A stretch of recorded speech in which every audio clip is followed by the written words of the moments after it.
Hi guys. Tonight we step into the grey smoke, choked streets of Victorian London, where the gas lamps are just beginning to flicker to life against the evening gloom. We push open a creaking door and climb a narrow staircase, our footsteps echoing against walls stained by decades of damp and coal smoke. It is the kind of setting that looks almost romantic in old photographs, with its cobblestones and horse, drawn carriages and women in long skirts. But if you had to actually live here, if you had to breathe this air every day and carry this water and work these hours and sleep in these rooms, you would discover very quickly that the romance is a lie told by distance. The reality is simple. This city is hungry. And if you had to survive here without money, without connections, without the cushion of comfort that separates you from this world, you would learn within a single day that your biggest enemy isn't poverty or disease or even the factory owners who profit from your labour. It is exhaustion. It is the slow grinding wear of hours that never end, and food that never satisfies, and sleep that never restores. You probably will not survive this, not because of some dramatic accident or sudden tragedy, but because ordinary life itself is quietly impossible. Survival here is not about heroism. It is about endurance, about knowing how to stretch a penny and patch a shirt and rise before dawn, even when your body screams for rest. So before you get comfortable, take a moment to like the video and subscribe, but only if you genuinely enjoy what I do here. And while you are settling in, share where you are listening from and what time it is for you right now. Somewhere in the world, someone else is also waking to this story, or lying down to sleep, or walking through their own streets with their own worries. Now dim the lights and let your attention drift back to that narrow staircase, that small room, that life waiting to be lived. The day has not yet begun, but it will. You do not wake because you choose to. You wake because the light decides for you. It arrives slowly, reluctantly, pressing itself through the gaps in the heavy curtains that hang over the single small window. The fabric is old, worn thin in places, but still thick enough to hold most of the darkness at bay. What slips through is not the clean gold of morning, but something weaker, paler, tinged with grey. It falls across the room in uneven strips, illuminating dust motes that drift through the air like tiny, slow creatures. The light does not rush. It never does. It seeps in as if it too is tired, as if the night has exhausted it as much as it has exhausted you.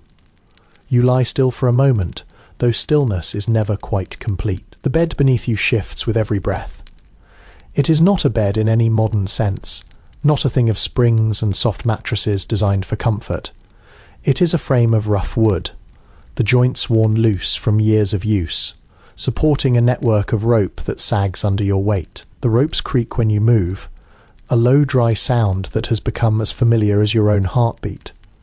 On top of them rests a mattress stuffed not with feathers or wool, but with straw, the same straw that once grew in fields on the edge of the city. You can feel it through the thin fabric of the mattress cover, each stem and husk pressing against your back in patterns that shift as you turn. Some of the straw has broken down over time, reduced to a fine dust that sifts to the edges of the mattress and settles there. The rest remains stubbornly itself, poking and prodding, reminding you that sleep here is not escape, but negotiation. The sheets beneath your cheek are linen, or what passes for linen after years of use. They were coarse when new, and they have softened only a little, worn smooth in some places by the constant rub of bodies, thin in others where the fabric has begun to give way. You can feel the texture against your skin, not unpleasant exactly, but present, always present. They smell of sleep, and of the bodies that have occupied them night after night. A smell that is not quite clean and not quite dirty, but something in between.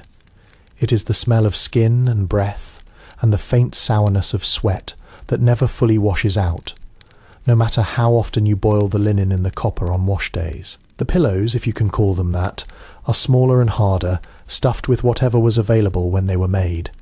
Rags or feathers or more straw, covered in fabric that has been patched so many times, the original material is almost invisible beneath the repairs. The room itself breathes around you. It is small, so small that the bed occupies more than half of it, leaving only a narrow path to the door and a corner where a washstand holds a chipped basin and a jug of water left from the night before. The walls are plastered, but the plaster has cracked and discoloured over the years, stained by damp and smoke and the constant presence of human life. In places it has crumbled away entirely, revealing the lath beneath, thin strips of wood that seem barely adequate to hold the structure together. The ceiling is low enough that if you sat up too quickly you might brush it with your hair. It is crossed by beams blackened by decades of candle smoke and the fumes of the oil lamp that burns in the evenings, their surfaces rough and splintered. But it is the smell that claims you first, that has been claiming you since before you fully opened your eyes. It is the smell of coal smoke, first and foremost the signature of this city and this century. It has worked its way into every surface, every fibre, every breath you take. It clings to the curtains and the bedding and the clothes you wore yesterday and will wear again today. It is in your hair and on your skin and at the back of your throat, a constant presence that you would not notice if not for its absence, though absence never comes. Beneath the coal smoke there are other smells layered like strata in the earth. There is the smell of the oil that fuels the lamp, sharp and slightly greasy lingering, even though the lamp has been out for hours. There is the smell of damp, of a city built on damp ground, where fog rolls in from the river and seeps through walls that were never designed to keep it out. There is the smell of cooking from the floors below and above and beside you, the ghost of last night's dinner, and the promise of this morning's breakfast, cabbage and potatoes and something fatty frying in a pan. There is the smell of other people, the family who shares this room or the ones who share the building, their lives pressing against yours through walls so thin you can hear them breathe. You hear them now as you lie there, the first sounds of the day beginning to filter through.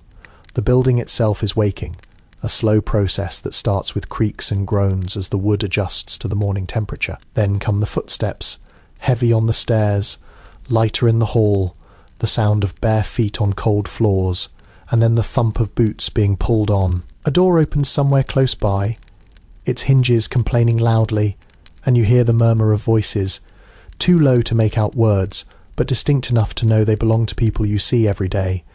A baby cries from 2 floors down, a thin wailing sound that goes on for a few minutes before fading into a softer whimpering. A man coughs, a deep hacking cough that goes on too long, and speaks of lungs filled with the same coal smoke that fills yours.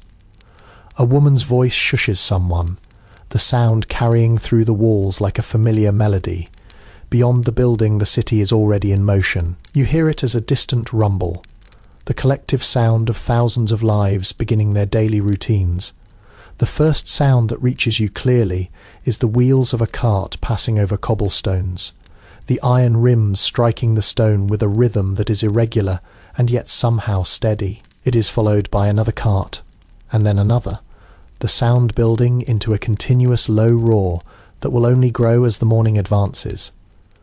Horses' hooves join the chorus, their iron shoes striking sparks from the stones in the darkness before dawn. You hear the clatter of a delivery van, the heavier rumble of a coal wagon, the lighter rattle of a private carriage belonging to someone wealthy enough to afford such things. All of them pass over the same cobblestones, all of them contributing to the same urban symphony. Somewhere in the distance, a church bell begins to toll, marking the hour, though you have long since stopped needing bells to tell you when to wake. It is answered by another bell from another church, then another, their voices overlapping in a pattern that is less about telling time and more about asserting presence. The city is full of churches, their spires rising above the rooftops, like stone fingers pointing toward a sky that is almost never visible through the smoke. You have learned to distinguish them by sound alone, recognizing the deeper tone of the one at the end of your street, the higher pitch of the one near the market, the way their notes blend and separate as the morning wears on. Closer to home there are other sounds. The newspaper boy has begun his rounds, his voice carrying through the streets as he announces the headlines in a sing-song chant designed to cut through the noise of the city. You cannot make out the words from here, only the rhythm of his calls, rising and falling as he moves from door to door. A milkwoman passes by, her cans clanking together as she walks, pausing now and then to ladle milk into the jugs left out by customers the night before. The milk is pale and thin, often watered, but it is milk nonetheless, and there will be a queue for it later if she has any left. A knife grinder has set up on a corner somewhere nearby. The whir of his wheel cutting through the other sounds like a blade through soft metal. You hear the ring of his bell, the call of his trade, and know that somewhere a housewife is handing over her dull knives for a few moments of sharpening. Above all of this, or beneath it, there is the constant presence of the river. You cannot see it from here, cannot even smell it through the coal smoke, but you can feel it somehow, the great slow movement of water through the heart of the city. It carries the trade that feeds this place, the ships that bring goods from across the world, the barges that haul coal and timber and stone. It also carries the waste, the sewage and the runoff, the things that people would rather forget. The river is the city's lifeblood and its sewer, its highway and its grave, and its presence is woven into everything, even when you cannot see it. You lie there a moment longer, listening to all of this, feeling the weight of the day already pressing down on you before it has even begun. There is no concept of sleeping in, no possibility of lingering in bed until you feel ready to rise. The day does not wait for readiness. It arrives whether you are prepared or not, and you must meet it as best you can.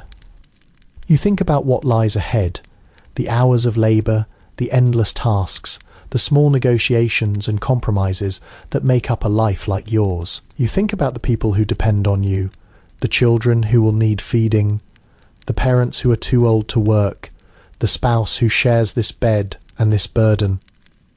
You think about the rent that is due at the end of the week and the way the landlord's face will look when you ask for more time. You think about the price of bread and coal and candles, about the calculations you will have to make before you spend a single penny. This is the moment that historians sometimes mention in passing, the quiet interval between waking and rising that some people use as a space for themselves. It is not quite meditation, not quite prayer, but a kind of mental gathering, a moment to collect yourself before the day demands everything you have. For some, it is a time to think about what must be done, to prioritize and plan. For others, it is a time to think about nothing at all, to let the mind drift in the last few moments of stillness. There are those who use it to pray, to address whatever God they believe in, to ask for strength or patience, or simply for the day to be no worse than the one before. And there are those who use it to worry, to turn over the same fears and anxieties that have kept them awake at night, to rehearse the conversations they dread and imagine the outcomes they fear. You do not know how long this moment lasts. There is no clock in the room, no way to measure time except by the quality of the light and the sounds of the city. You know only that it ends, as it always ends, with the recognition that lying here accomplishes nothing. The bed will not become more comfortable. The day will not wait. The people around you are already stirring, and soon the room will be full of movement and noise and the demands of living. You take one last breath, feeling the smoke settle deeper into your lungs, and you prepare to move. The housing conditions of people like you are a subject that social reformers have begun to write about, though you have never read their reports. They speak of overcrowding and disease, of inadequate sanitation and insufficient light, of the way that families are packed into rooms meant for half as many people. They use words like slum and tenement and rookery, words that carry judgment as much as description. They count the number of bodies per room, the cubic feet of air per person, the distance between privies and the frequency of emptying. They compile statistics about mortality and morbidity, about the ages at which people die and the diseases that kill them. They present these findings to Parliament and publish them in pamphlets and newspapers, hoping that exposure will lead to reform. But you do not need statistics to understand your own life. You know that the room you share with your family is too small for all of you. You know that the walls are thin and the roof leaks and the windows do not close properly. You know that the privy in the yard is shared by a dozen families and cleaned far too rarely.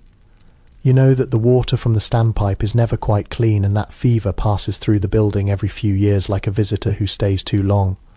You know that babies die more often than they should and that old people cough themselves to death in the winter. You know these things not from reading but from living, from the accumulation of small experiences, that together form the texture of your days.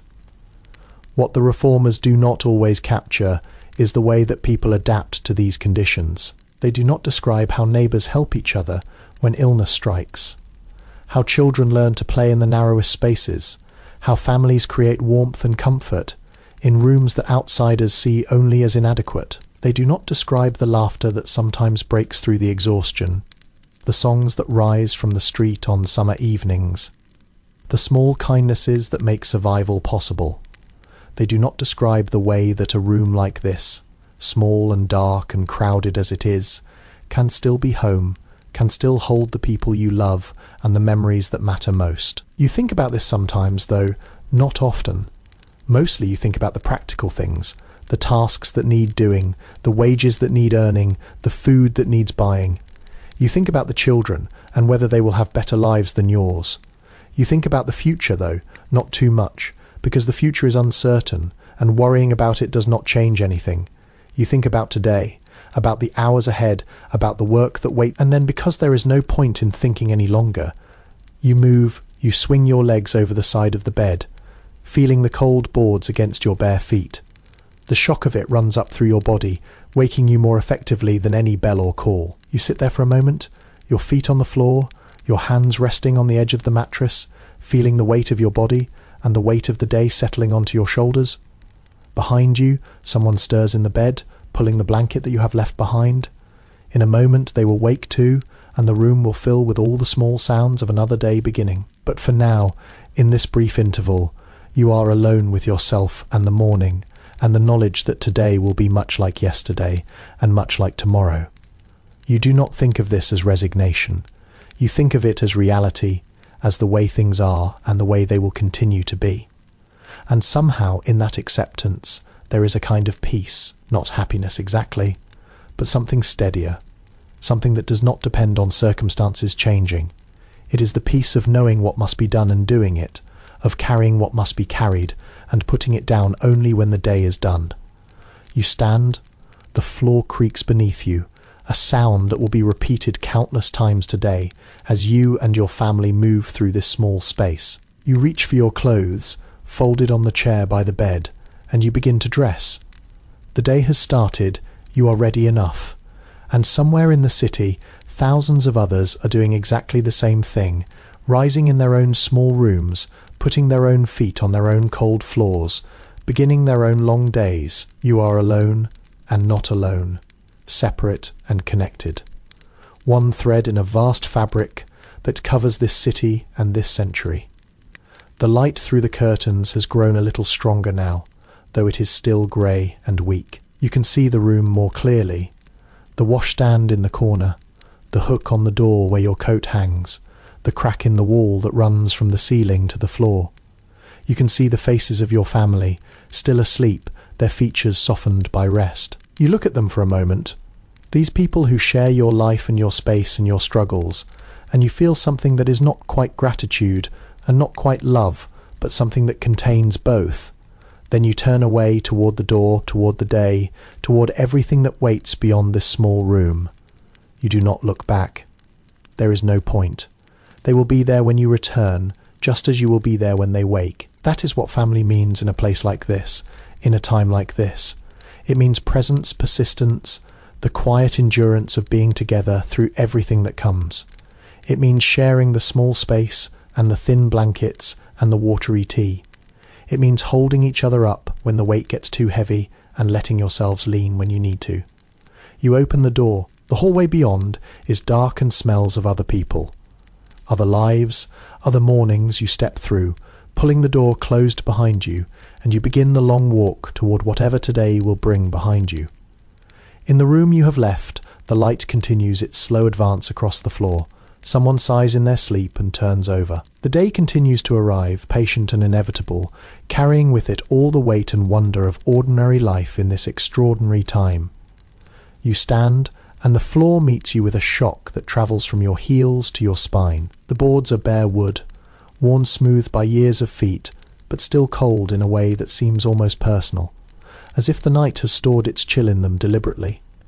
Waiting for this moment, you shift your weight from one foot to the other, but there is no relief. The cold is everywhere, rising through the soles of your feet, creeping up your ankles, settling into your bones with a familiarity that does not make it any less unpleasant. You have felt this cold every morning of your life. Every morning since you were old enough to climb out of bed on your own, and still it surprises you. Still, it demands a small moment of adjustment before you can move forward. The room is dim, lit only by the grey light seeping through the curtain and the faint glow of a candle that someone left burning last night. It has burned down to a stub now, the flame tiny and desperate, casting more shadows than light. You can see your breath in the air, a small cloud that forms and dissipates with each exhale. The window is closed, but it might as well be open for all the warmth it keeps out. The glass is thin and the frame is warped, and cold air pours through the gaps like water through a cracked dam. In the corner, a thin skin of ice has formed on the surface of the water in the washing jug. You can see it glinting in the candlelight, a reminder that warmth is a luxury, and luxury is something you cannot afford. You cross the room to the washstand, your feet making soft slapping sounds against the wood. Each step is a negotiation with the cold, a brief lifting away from it, followed by a fresh contact that sends another shiver through your body. The washstand is simple, a wooden table with a chipped basin, and a jug that has lost its handle and been repaired with wire. Beside them sits a piece of soap, grey and rough, wrapped in a rag to keep it from sticking to everything it touches. The soap is homemade, rendered from fat and mixed with ash, and it has a smell that is not quite clean, something sharp and alkaline that lingers on the skin long after washing. It is the only soap you have, the only soap most people have, and you use it sparingly, because making more takes time and fat that could be eaten. You pour water from the jug into the basin. It comes out slowly at first, then in a rush, and you watch as it breaks the skin of ice that had formed overnight. The water is so cold that it hurts to look at, a clarity of cold that seems almost aggressive. You dip your fingers in and immediately pull them back, the shock of it sharp as a blade. But there is no point in delaying. The water will not warm itself. The day will not wait. You cup your hands and bring the water to your face, and for a moment the cold is so intense that you cannot breathe. It feels like the water is stealing the heat from your skin, pulling it away and leaving nothing behind. You gasp, and your breath fogs the small mirror that hangs above the washstand. A mirror so old and spotted that it barely shows a reflection anyway. You wash quickly, efficiently, because lingering only prolongs the discomfort. You splash water onto your face and neck, then your arms up to the elbows, then your hands again. The soap is harsh, scraping against your skin like sand, but it does its job.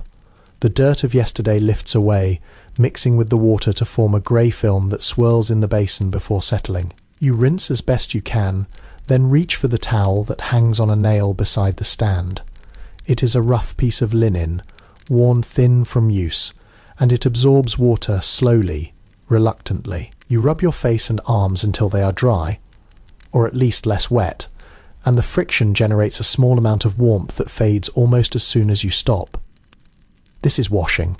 This is what passes for cleanliness.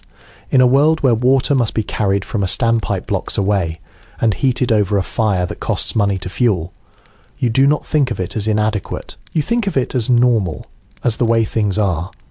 The idea of a full bath, of immersing yourself in warm water and soaking until the heat seeps into your muscles, is not something you have ever experienced. It belongs to another class of people, people with servants and copper tubs and fires kept burning all day. For you, for everyone you know, washing is this quick ritual, this brief encounter with cold water and harsh soap that removes the visible dirt and leaves the rest untouched. The water in the basin has clouded now, grey with the residue of your skin and the soap and the day before.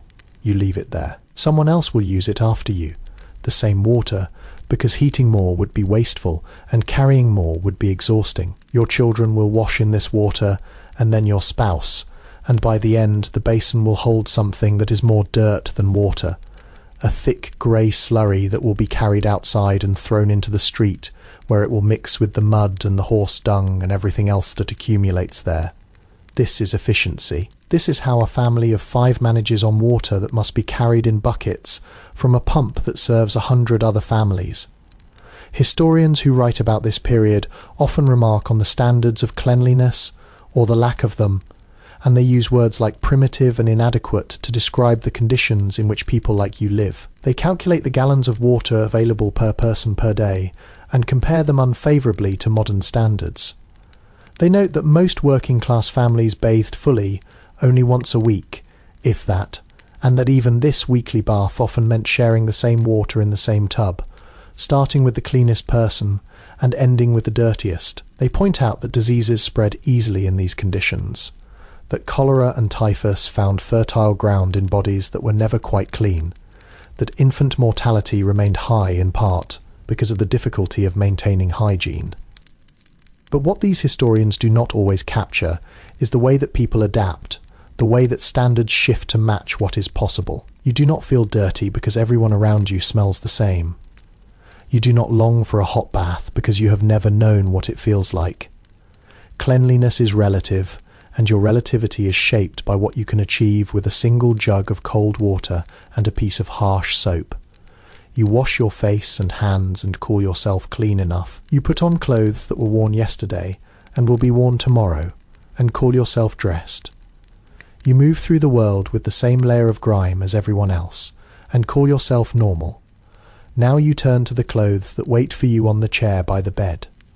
They are arranged carefully, the way they always are, with the heavier items on the bottom and the lighter ones on top. This is not organisation for its own sake.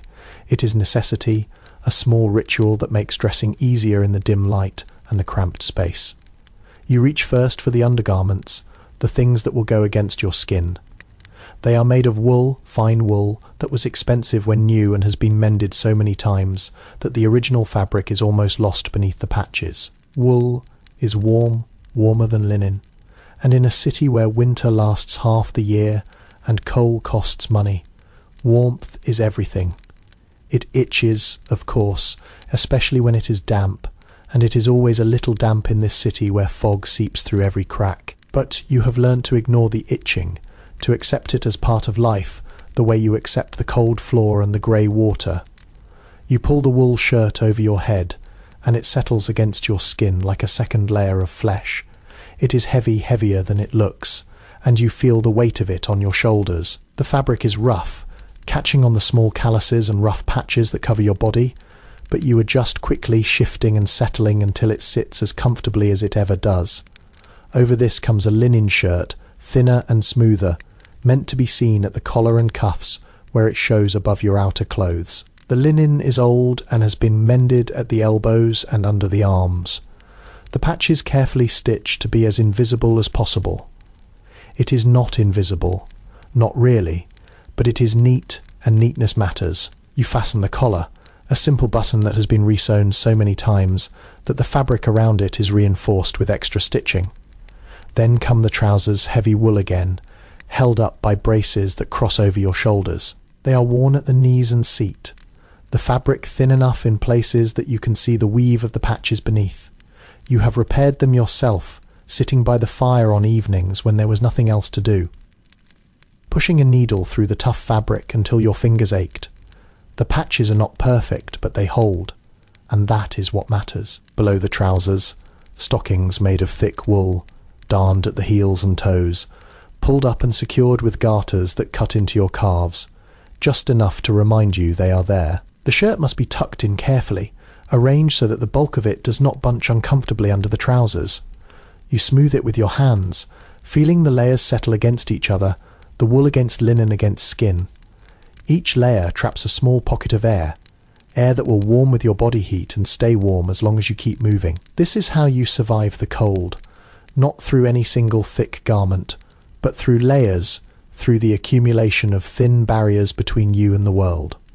Now the collar, the stiff white collar that signifies respectability even when everything else about you proclaims poverty. It is separate from the shirt, a detachable piece of linen that has been starched and ironed until it stands away from your neck like a small white wall. You fasten it carefully, aligning the studs with the buttonholes, feeling the starch scratch against your chin. It is uncomfortable, unbearably so at first, but you have worn it so many times that discomfort has become normal. The collar marks you as someone who cares about appearance, someone who makes an effort, and in a world where appearances matter more than almost anything, that effort is worth the discomfort. Over everything goes the jacket, the coat, the outer layer that everyone will see. It is made of wool, dark and heavy, cut in a style that has not changed in years, because change costs money, and money is scarce. The fabric is worn at the cuffs and lapels, polished to a slight shine by years of friction, but it is clean, and the buttons are all present. You check them automatically, running your fingers down the front to ensure none have come loose overnight. They are all there, bone buttons that have yellowed with age, each one sewn on with thread that matches the fabric as closely as possible. The pockets are empty now, but will not stay that way. By the end of the day they will hold small things, a few coins, a rag, a bit of string, the accumulated detritus of a working life. The jacket fits snugly, the way it should. It is not comfortable in any modern sense, not something you would wear by choice, but it is familiar, and familiarity is its own kind of comfort. It shapes your body, defines your silhouette, tells the world something about who you are and where you belong.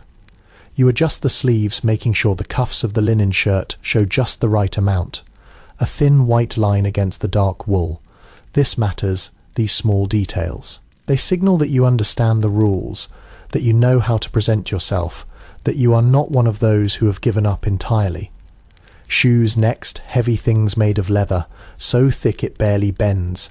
They have been resoled so many times that the soles are a patchwork of old leather and new, the nails that hold them together visible in neat rows. You slip your feet into them, feeling the cold leather against your stockings, and you lace them up with laces that have broken and been retied so many times that they are more knot than string.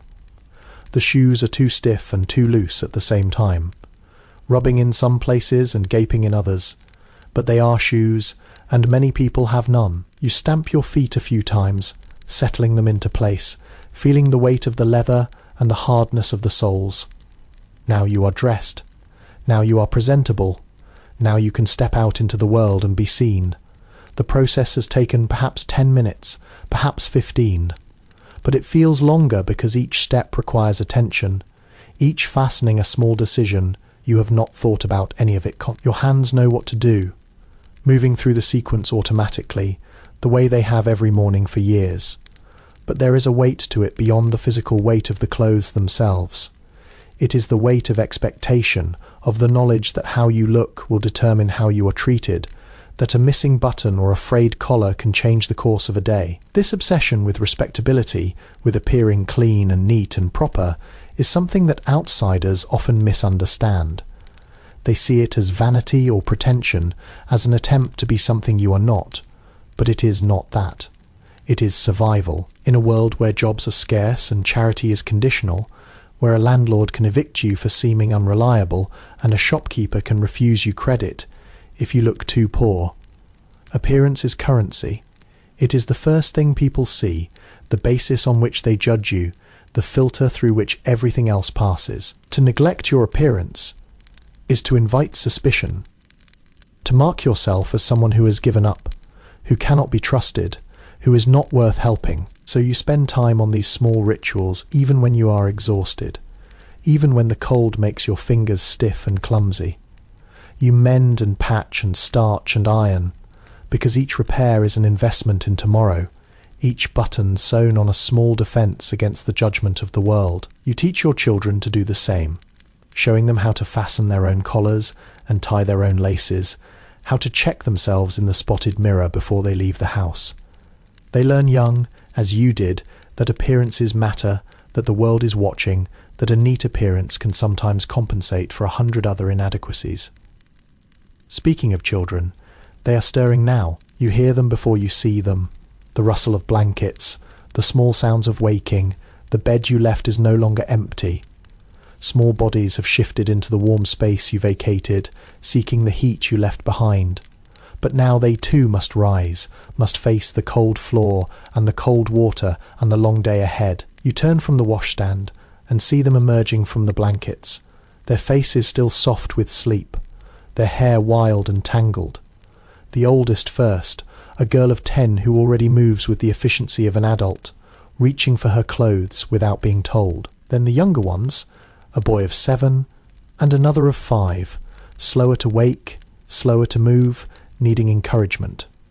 They dress as you dressed, in layers of wool and linen, in clothes that have been worn by others before them and will be worn by others after. The girl's dress is patched at the elbows and hem, the fabric faded from countless washings, but it is clean and the patches are neat. The boys wear trousers and shirts much like yours, miniature versions of adult clothing, handed down and altered and handed down again. There is nothing childlike about these clothes, nothing playful or soft. They are small versions of the same garments their father wears, designed for utility rather than comfort, for protection rather than expression. You help the youngest with his buttons, your thick fingers working the small discs through the stiff buttonholes. He stands still, accustomed to this ritual, his eyes still half closed. His shirt is too large, meant to last several years, and the sleeves have been rolled up and pinned to keep them from swallowing his hands. His trousers are held up by a single brace that crosses his chest, adjusted to its shortest setting but still loose. He will grow into them, as his brother did before him, as you did before that. Clothing is not disposable here. It is not replaced when worn out or outgrown. It is altered, adjusted, passed on, used until it cannot be used anymore, and then cut down for patches or rags. The girl finishes dressing herself and immediately begins to help her younger brother, straightening his collar, tucking in his shirt, checking his buttons with the practiced eye of someone who has learned that these details matter. She is 10, but she moves like a woman, like someone who has already shouldered responsibilities that children today would not recognize. She will work today, not in a factory or a workshop, but in the home, helping with the younger children, running errands, preparing food, doing the endless small tasks that keep a household running. She will not complain because there is no point in complaining, because this is simply what life is. The boys will go to school if there is a school nearby, and if the family can spare the fees, and if they are not needed for work. Education is a luxury, not a right, and many children never set foot in a classroom. They learn instead from life, from watching and doing, from the small lessons that accumulate day after day. By the time they are your age, they will know everything they need to know to survive, and they will have forgotten that there was ever any other way to learn. You watch them for a moment, these small people who depend on you for everything, and you feel the weight of that responsibility pressing down on top of the weight of your clothes and the weight of the day. It is not a burden you think about often, because thinking about it would crush you. It is simply there, part of the background, part of the texture of life. You feed them and clothe them and keep them as safe as you can, and you hope that they will have better lives than yours, though you do not know how that could happen. Hope is another kind of weight, lighter than responsibility but no less constant. The youngest is dressed now, standing ready in his too large clothes, his face still marked by the creases of his pillow. You reach out and smooth his hair, a small gesture that takes only a second but carries more meaning than you could express in words. He looks up at you, and for a moment his eyes are clear and present, fully awake. Then he turns away, already distracted by something, already moving toward the next small adventure of the day. Children are like that. They carry their own worlds inside them, worlds that overlap with the girl has moved to the washstand, repeating the ritual you completed minutes ago. She pours water from the jug into the basin, the same water you used, now colder than before. She does not hesitate, does not flinch. She cups her hands and brings the water to her face, washing quickly, efficiently, the way you taught her. She uses the same harsh soap, the same rough towel, the same small economy of motion that conserves time and water and energy. She is learning, has already learned, that comfort is optional and necessity is not. The boys will wash after her, using the same water, which by then will be more grey than clear. They will complain perhaps, a small whine that you will quiet with a look, because complaining changes nothing and only makes the cold feel colder. They will dry themselves on the same towel, now damp and cold, and they will dress in their 2 large clothes, and they will be ready. Ready for what?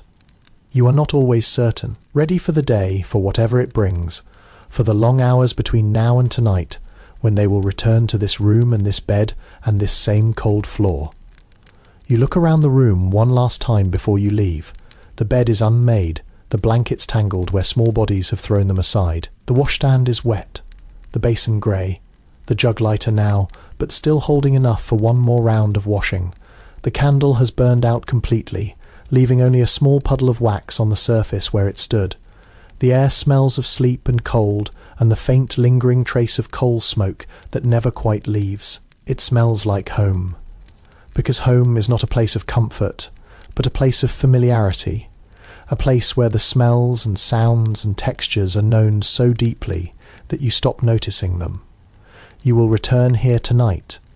You will undress in reverse order, removing each layer and folding it carefully for tomorrow. You will wash again, the same cold water, the same harsh soap, the same brief ritual. You will lie down in the same bed, on the same straw mattress, under the same thin blankets. You will listen to the same sounds, the city outside, and the breathing of your family inside. And you will fall into the same exhausted sleep. And in the morning you will do all of this again. The same sequence, the same small rituals, the same careful negotiation with cold and water and cloth. This is what it means to be clean enough. This is what it means to be dressed. This is what it means to be respectable in a world where respectability is both a shield and a chain. You do not think about any of this as you stand there. Your children gathered around you. The day stretching ahead like a road you have walked 1,000 times. You simply move forward, because moving forward is what you do, what you have always done, what you will always do until the day you no longer can. You open the door, the hallway beyond is cold and dark, smelling of other people's lives. You step through, and your children follow, and the door closes behind you with a soft click that sounds like the end of something and the beginning of everything else. The day has started. You are clean enough, dressed enough, ready enough. And somewhere in this vast city of smoke and stone and rushing water, thousands of others are doing exactly the same thing, rising in their own small rooms, washing in their own cold water, dressing in their own patched clothes, beginning their own long days. You are one of them, a single thread in a fabric so vast that no one can see its edges, and that thought is both terrifying and comforting, both lonely and not lonely at all. You leave the small room behind and make your way down the narrow hallway, your feet finding the familiar path through the darkness. The stairs are steep and worn, each step hollowed by generations of feet, and you descend carefully, one hand on the wall to steady yourself. The banister is loose, has been loose for years, and you have learned not to trust it. The walls are dark with grime, the paper peeling in long strips where damp has worked its way through the plaster. Somewhere below, you hear the sounds of other families already moving, already beginning their days, their voices carrying through the thin walls like the murmur of distant water. The kitchen, if it can be called that, is at the back of the building on the ground floor. It is a room shared by several families, a common space that no one owns and everyone uses, a place of negotiation and compromise and constant small frictions. You push open the door and step inside, and the first thing that strikes you is the heat, a wall of warmth that feels almost shocking after the cold of the hallway and stairs. It comes from the range, a massive thing of cast iron that dominates the room like a black iron beast. It is always burning, always hot, fed constantly with coal that costs money that no one has, but that everyone must find, because without the range there is no cooking, no heating, no tea, no life. The range is old, older than anyone can remember, its surface is blackened by decades of smoke and grease. The iron is thick and heavy, holding heat for hours after the fire has died down, and it radiates a warmth that seeps into your bones and loosens the stiffness that the night has left behind. On top of it sit several pots and kettles, each one belonging to a different family, each one positioned to catch the best heat. You find yours by feel, a small blackened kettle that has been with you for years. its handle wrapped in rag to protect your hands from the heat. It is already warm, already close to boiling, placed there by someone else who came earlier, and who will return later to claim their own pot. The gaslight on the wall flickers and hisses, casting a weak yellow glow that barely reaches the corners of the room. The flame is small, turned low to save money, and it illuminates only a small circle around itself, leaving the rest of the kitchen in a dim half, light that shifts and dances as the flame responds to drafts you cannot feel. The light catches the edges of things, the curve of a pot, the handle of a cup, the surface of the table where someone has left a loaf of bread wrapped in cloth. It is enough to see by, barely, and you have learnt to work in this light, to find what you need by touch as much as sight. The room itself is small and crowded, filled with the accumulated necessities of half a dozen families. Shelves line the walls, crammed with cups and plates and bowls, each one marked in some small way to show who it belongs to. A scratch on the bottom, a chip in the rim, a particular pattern that only its owner recognises.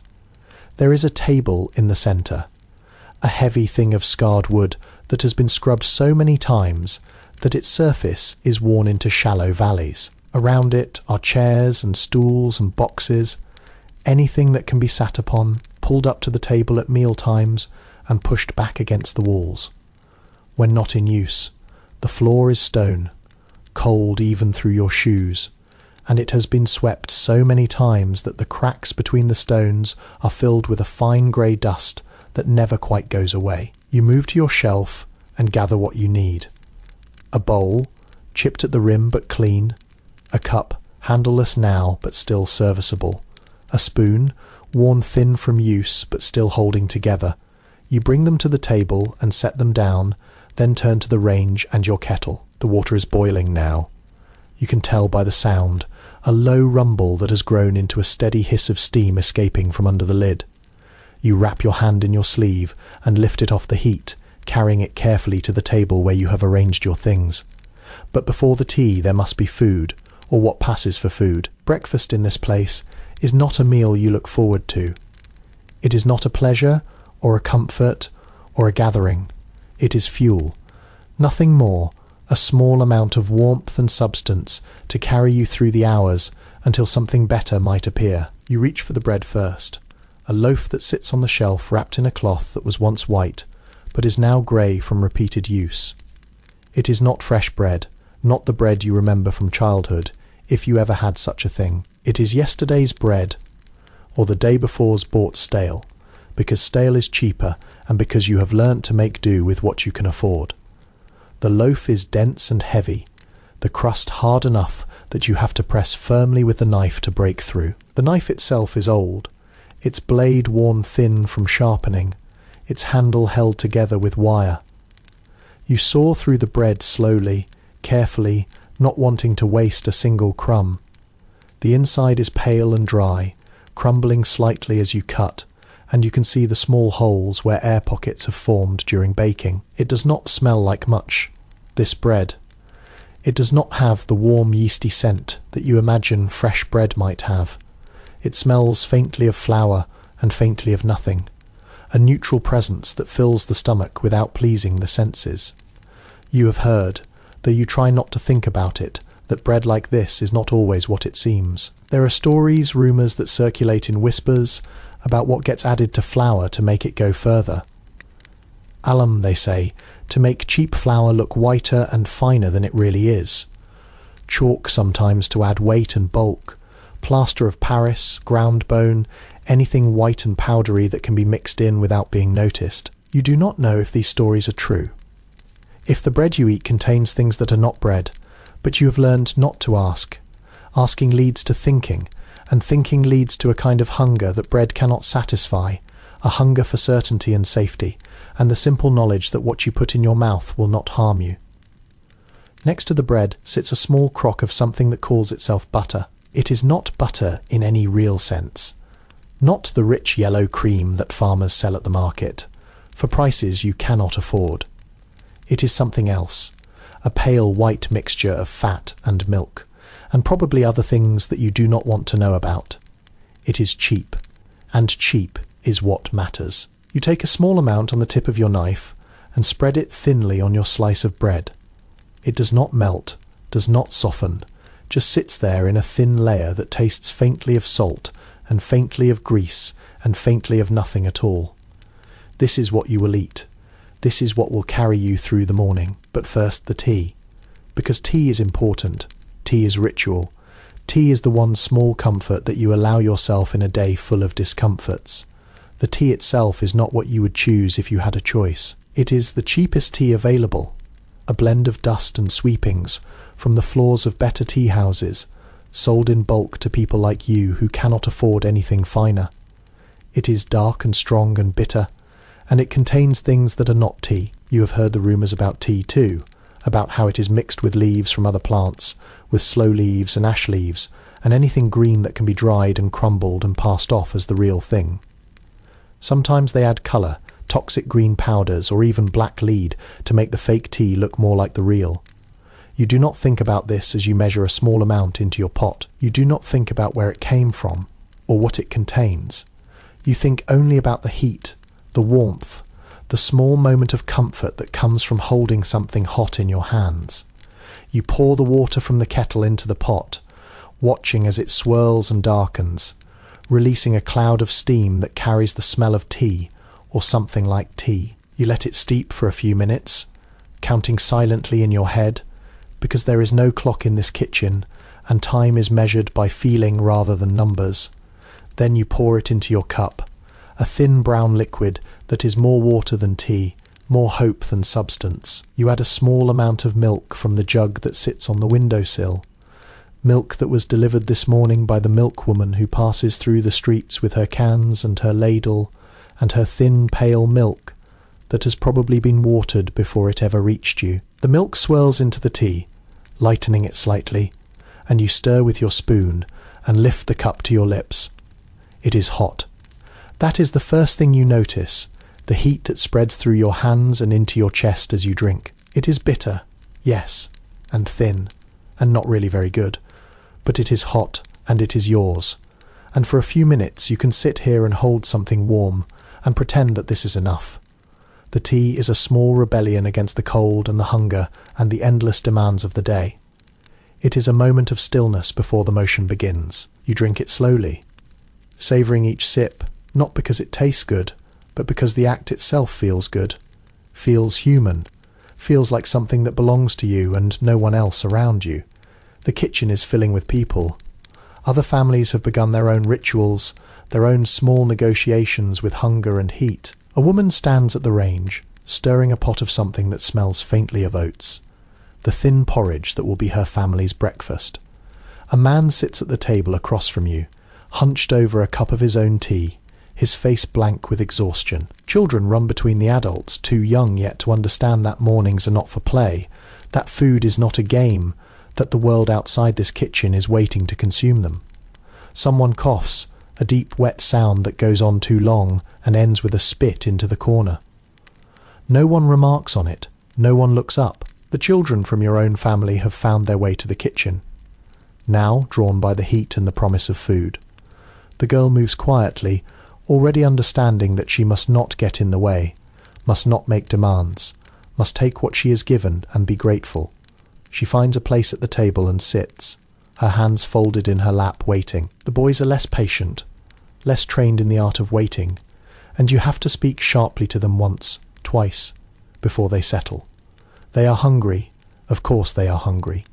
They are always hungry, and the smell of tea and bread and something cooking on the range has made the hunger sharper, more insistent. You prepare their food yourself, because that is what you do, what parents do, what has always been done. You slice more bread, spreading it with the same thin layer of pale grease, pouring tea into their cups and adding milk and stirring until it is cool enough to drink. They eat quickly, too quickly, their small hands clutching the bread as if it might be taken away, their eyes fixed on the food with an intensity that breaks something inside you every time you see it. They do not talk. No one talks at this table in the morning. There is no energy for talk, no space for the pleasantries that you imagine other families might exchange. There is only eating, only fuel, only the quiet mechanics of survival. You eat too, though you are less hungry than they are, or perhaps just more practiced at ignoring it. The bread is dry and the butter is tasteless and the tea is thin, but it is food and it is yours, and you chew and swallow and tell yourself that this is enough, that you are lucky to have even this, that there are those who have less. You have seen them, the ones who have nothing, who sleep in doorways and scavenge in gutters and beg on street corners. You are not them. You have a room and a bed and a job and a family and bread to eat in the morning. You are lucky. You repeat this to yourself like a prayer, like an incantation against despair, and by the time you have finished your tea you almost believe it. The milk jug on the table is almost empty now, the last of it poured into the children's cups. You will have to buy more tomorrow, or the next day, if there is money. The bread loaf has shrunk, another few slices gone, another small step toward the end of the week, when you will have to buy more. The butter crock is scraped clean, the last of its contents smeared onto the last piece of bread. These small diminishments accumulate. Each meal, a reminder that nothing lasts, that everything must be replenished. That survival is a constant process of using up and replacing and using up again. The woman at the range has finished her porridge and is now washing her pot at the sink, a deep stone trough with a single tap that runs cold water and nothing else. The water splashes against the iron, steam rising where it meets the hot surface, and the sound fills the kitchen for a moment before fading. The man across from you finishes his tea and stands nodding once in your direction. And then he is gone, out the door and into the day, swallowed by the city. One by one the others follow, finishing their small meals and gathering their things and disappearing into the streets. The kitchen empties slowly, the heat from the range and the bodies gradually dissipating, leaving only you and your children and the grey light filtering through the single small window. You have heard that in better houses, in the houses of the rich, breakfast is a different thing entirely. There are stories passed around like currency about tables loaded with food, with eggs and bacon and kidneys and kippers, with fresh bread and real butter and pots of jam, with coffee and tea and chocolate and cream. They say the rich eat until they are full, until they cannot eat any more. And then they leave food on their plates, waste it, throw it away. You have never seen this, cannot quite imagine it. But you have heard the stories, and in some corner of your mind they live like fairy tales, like impossible dreams, like the kind of thing that happens in books but not in real life for you, for your children, for everyone. You know, breakfast is this small ritual, this brief encounter with food before the long hours of work. It is not enough, it is never enough, but it is something, and something is better than nothing. You will feel the hunger again by mid-morning, a hollow ache in your stomach that you will try to ignore, try to drown with water or tea or simply with the concentration required by work. You will feel it at midday when you pause for a moment, and remember that you have eaten, and that it was not enough.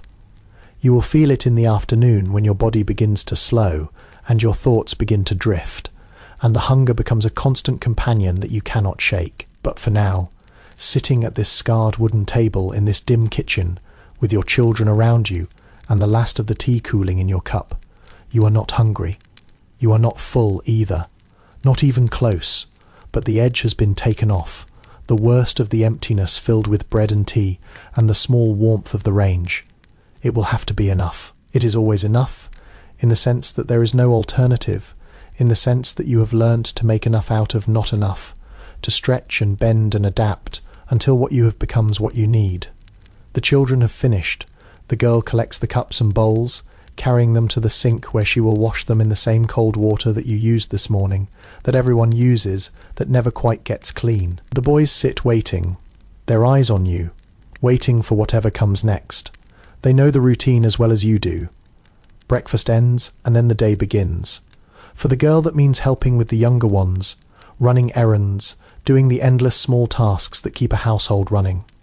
For the boys that means school, if there is school, work if there is work, the streets if there is nothing else. For you, it means leaving, going out into the city, joining the thousands of others who are at this moment, doing exactly the same thing you stand, and your body protests slightly, the stiffness of the night still lingering in your joints. You stretch, feeling the layers of clothing shift against each other, the wool against linen against skin. You look around the kitchen one last time, at the range still radiating its slow heat, at the sink where the girl is washing the cups, at the window where the grey light has grown a little stronger.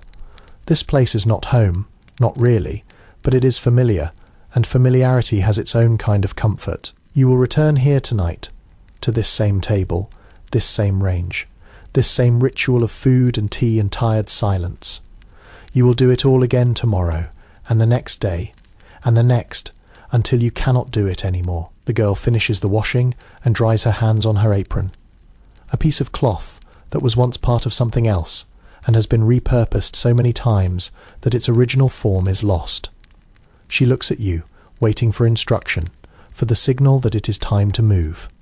The boys have already stood, already gathered their small possessions, already turned toward the door. They are ready, as ready as they will ever be for whatever the day brings. You move toward the door, and they follow, a small procession through the kitchen and into the hallway and out into the morning. The cold hits you again as soon as you step outside, a sharp reminder that the warmth of the range was temporary, that the world beyond these walls has no interest in your comfort. The street is already full of people, a river of bodies flowing toward factories and workshops and offices and docks. You join them, merging with the crowd, becoming one of thousands moving through the grey morning light. Behind you, the kitchen empties completely. The range continues to radiate its heat, waiting for the next person who will need it. The table stands bare, wiped clean of crumbs. The sink drips slowly, a single drop of water falling from the tap and striking the stone with a sound so soft that no one hears it. The gas light has been turned down even lower, a tiny flame that will burn all day, because turning it off and relighting it is more trouble than it is worth. The kitchen waits, patient and indifferent, for the evening when it will fill again with people and food and the quiet rituals of survival. You walk, and the hunger that you held at bay with bread and tea begins to stir again, a small ache in your stomach that will grow as the day progresses. You ignore it, as you have learned to ignore so many things. You walk, and your children walk beside you, their small legs working hard to keep up with your pace. You walk, and the city swallows you, folds you into its vast indifferent embrace, carries you forward toward whatever the day will bring. You do not look back. There is no point in looking back. What is behind you is already gone, already consumed, already part of the endless cycle of eating and working and sleeping and eating again. What matters is ahead, the hours of labour, the small wages, the return to this place when the day is done. You swallow one last time, tasting the faint bitterness of the tea, the dryness of the bread, the small residue of the meal that was not enough and will never be enough. You know that the next time you eat will be hours from now.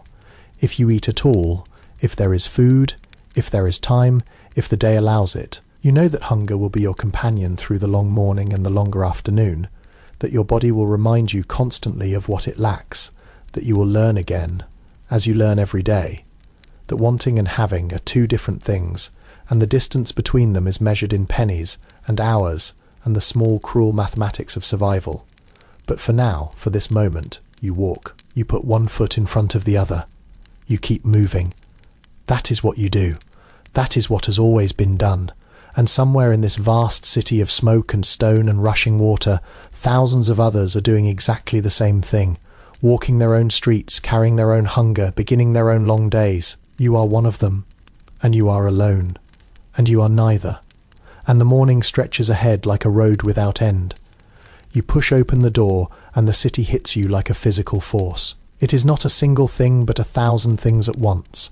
A wall of sound and smell and motion that presses against you from all sides, demanding attention, demanding response, demanding that you become part of it whether you are ready or not. For a moment you stand there on the threshold, your hand still on the worn wooden handle, and you let it wash over you, this great wave of urban life that has been building since long before you woke and will continue long after you sleep. Then you step forward, and the door closes behind you, and you are in it, surrounded, consumed, Another drop in the endless river of humanity that flows through these streets every day from dawn until far past dark.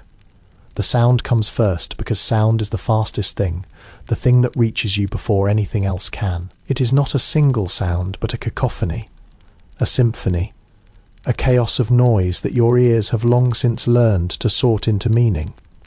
The iron wheels of carts and wagons grinding against stone cobbles, each passage leaving its own particular rhythm stamped into the air. The clatter of horses' hooves, iron shoes striking sparks from the stone in the half-darkness, a sound that has become so familiar that you barely hear it anymore, though it never stops, never pauses, never rests. The cries of costermongers advertising their wares, their voices rising above the general din in patterns that have been passed down through generations, each call a small piece of oral tradition shaped by years of practice. The rattle of handcarts pushed by men whose backs are permanently bent from the weight, their wooden wheels bouncing over the uneven stones, with a sound like distant thunder. The shouts of drivers arguing over right-of-way, their language colourful and inventive and utterly ignored by everyone who hears it. The laughter of children already at play in the gutters, their voices high and bright against the darker tones of the adult world. The bark of dogs, the cluck of chickens in cages, the lowing of cattle being driven toward the markets, the squeal of pigs that know what awaits them, all of it together, all at once, a wall of sound so dense that you could almost reach out and touch it, and beneath all of this, or above it, or through it, the human voices. The newsboys are already at work, their thin bodies darting through the crowds with stacks of papers clutched against their chests. They shout the headlines in voices that have gone hoarse from shouting, their calls a kind of music with its own rhythm and cadence. Murder in Whitechapel. They cry, though the murder is probably small and the victim poor and no one will ever be caught. Disaster at sea. They cry, though the disaster happened weeks ago and far away and matters only to those who lost someone. Parliament debates. They cry, though no one in these streets has any say in what Parliament does, and the debates will change nothing for people like you. The news is a product like any other, bought and sold and consumed, and the boys who sell it are part of the great machinery of the city. Small cogs in a vast engine you begin to walk, and the crowd closes around you like water. It is a river of bodies, flowing in both directions. People on their way to work, and people already at work, and people who have no work, and people who have no purpose except to be part of the crowd. You move with them, become part of them, your body finding its place in the current without conscious thought. You have done this 1,000 times, 10,000 times. Your feet know where to step to avoid the worst of the mud. Your shoulders know how to angle themselves to slip through the narrowest gaps. Your eyes know how to watch for the sudden stops and starts that mark the crowd's movement. It is a dance, a constant negotiation of space and pace and intention, and you have learned the steps so well that you no longer think about them. The smell is there too, always there. The great smell of London that you have heard visitors describe with words like overpowering and unforgettable and appalling. You do not notice it anymore, not really, but sometimes it surfaces into consciousness, a sudden awareness that the air you breathe is thick with things that are not air. The coal smoke is the foundation, the base note upon which all other smells are built. It pours from every chimney, every factory, every steam engine, every fire that burns in this city of millions. It hangs in the air like a physical presence, a grey blanket that never lifts, that filters the light and coats every surface, and finds its way into your lungs with every breath you take. You have heard it called fog, this thing that fills the streets on still mornings. But you know it is not fog. Fog is water, clean and natural, something that rises from rivers and fields. This is something else, something made, something human. They have begun to call it smog in the newspapers, a word that combines smoke and fog, and it is a good word, a true word, because what fills these streets is both, and neither a thing that belongs to this city and this century and no other time or place. Beneath the coal smoke there are other smells, layer upon layer of them, each one telling its own story. The smell of horses, of sweat and leather and manure, the last of which lies thick in the streets, and is ground into mud by the constant passage of wheels and feet. The smell of people, of bodies packed together in close quarters, of clothes that are never quite clean and skin that is never quite washed, of the cheap soap and the cheaper perfume that some women use to mask the other smells. The smell of food, of frying fish and baking bread and roasting chestnuts, each one a small torture to the hungry because it promises what it cannot deliver. The smell of the river, of mud and sewage, and the peculiar tang of things that have been in water too long, a smell that drifts up from the Thames on certain winds and reminds everyone that the city's great waterway is also its great sewer. The smell of industry, of tanneries and breweries and factories, each one contributing its own particular note to the great symphony of stench that is London in the morning. You walk and you see the city in all its detail, the small things that visitors never notice because they are looking at the grand buildings and the famous sights. You see the mud that spatters every surface, brown and thick and smelling of everything that has been dropped or dumped or left behind. You see the puddles that gather in the hollows between cobblestones, their surfaces iridescent with a thin film of oil, reflecting the grey sky in distorted patterns. You see the children who play in the gutters, their clothes ragged and their faces dirty, their laughter bright against the darker tones of the adult world. You see the women who stand in doorways, their arms folded against the cold, watching the crowd pass with eyes that have seen everything and expect nothing. You see the old men who sit on steps, their hands empty and their faces blank, waiting for something that will never come. You see the dogs that scavenge in the rubbish, thin and quick, their ribs showing through patchy fur. You see the cats that watch from windowsills, their eyes following the movement below with ancient patience. The street vendors are already at work, their small stalls and barrows set up wherever space allows. A woman sells flowers, bunches of violets and primroses arranged in buckets of water, their colours bright against the grey of everything else. She calls out to passers-by, her voice a kind of song, appealing to the gentlemen to buy something for their ladies, to the ladies to brighten their homes, to anyone to spend a penny on something beautiful. A man sells hot potatoes, wrapped in cloth to keep them warm, their skins blackened from the fire and their insides steaming when you cut them open. Another sells pies, meat pies and eel pies and fruit pies, their crusts golden and their fillings mysterious, kept hot in a tray suspended over a small charcoal fire. A boy sells matches, bundles of them tied with string, his voice high and thin as he tries to compete with the louder vendors around him.